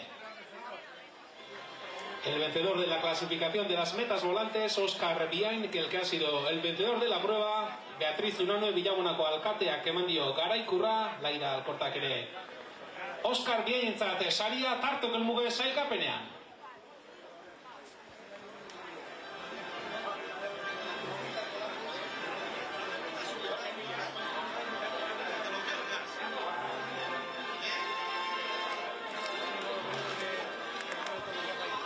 Mendiko sariarekin egingo dugu aurrera, vamos a entregar el premio al vencedor de la clasificación de la montaña, que ha sido el corredor Eleazar Jiménez.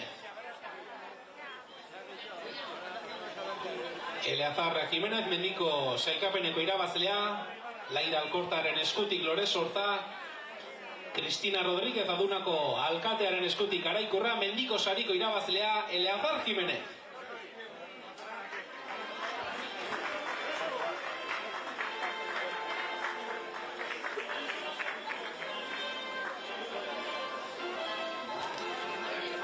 Gracias Eleazar, eskerrik asko, Cristina eta Lairari ere, eta taldekako sailkapenari gaurkoan talde onena izan den taldeari dei egin behar diogu, eta gaurkoan Caja Rural Alea talderik onena. Corredores del Caja Rural Alea a recibir el premio al mejor equipo, Caja Rural Alea.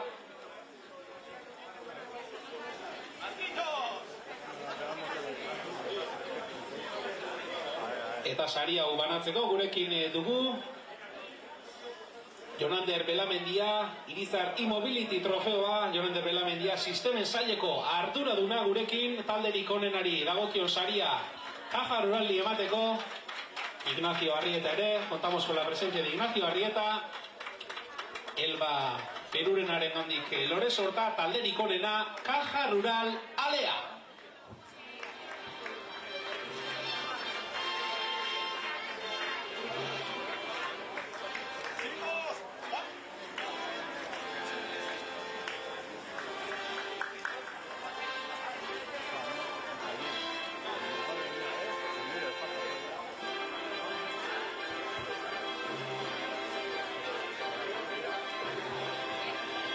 Eta sari banaketak ekitaldiari amaiera emateko Espainiako kopako liderari dei egingo diogu. Eta gaurko lasterketaren ostean Espainiako kopako líder de la Copa de España, Marc Rubirola.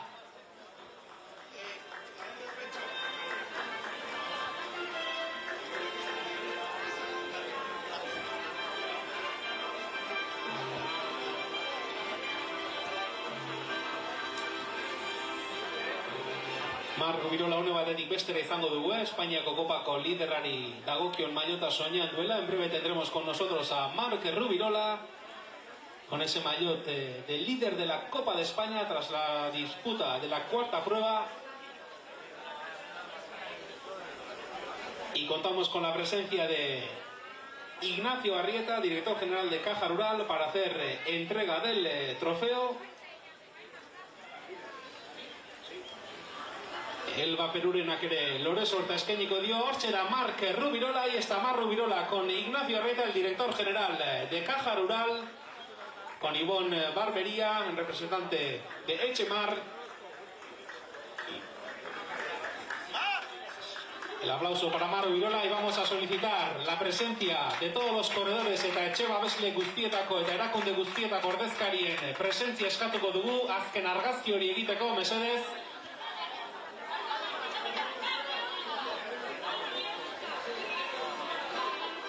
Azken argazki horretarako, etxe babesle, erakundeetako ordezkari, txirrindulari,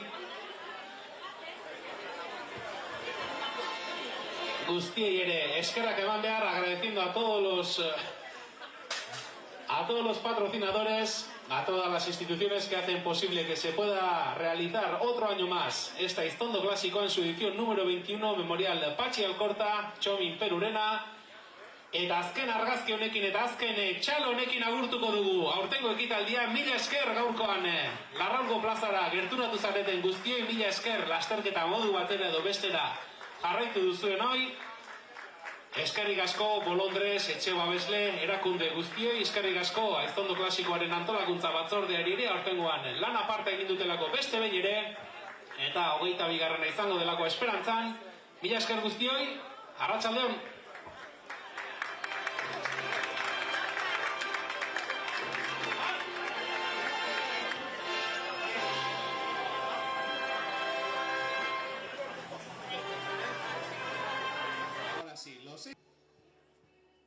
Zurre taldea izango da, puno batik beste.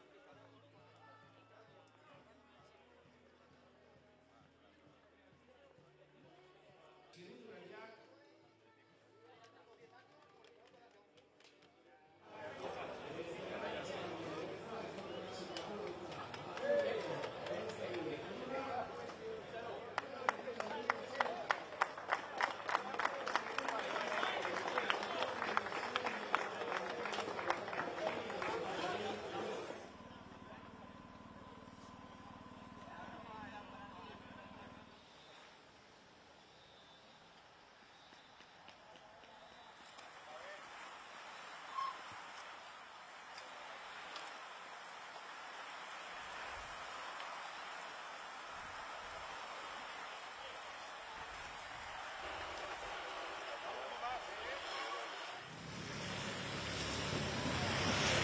plaza de carrera, ahora mismo atraviesa por la cima de Turquía.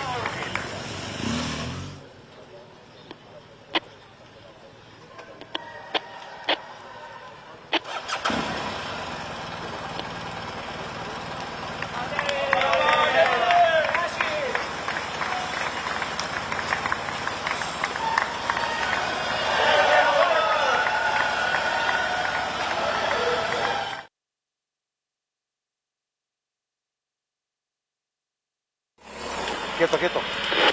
Hombres de Finisher e iniciativas deportivas, por favor, no paréis a la derecha.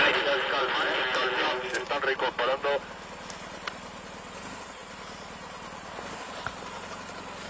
Tiro.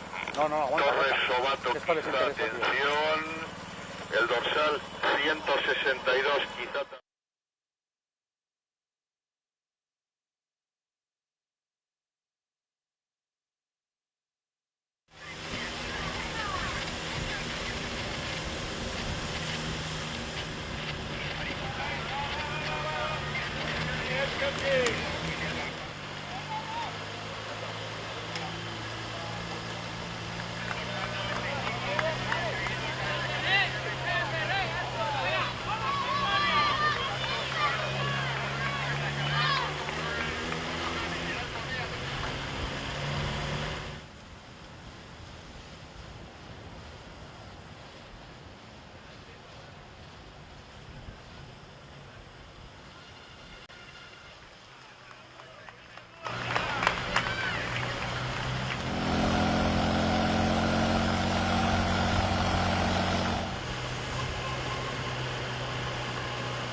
Podiumera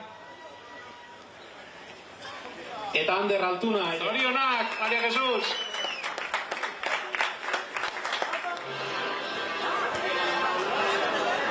Ignacio Arrieta, el director, quien le agradecemos su presencia con nosotros en la jornada de hoy y al apoyo que nos ofrece. Todos los corredores eta etxeba besle guztietako eta erakunde guztietako ordezkarien presizareten guztien mila esker lasterketa modu batera edo bestera jarraitu duzuen hoy.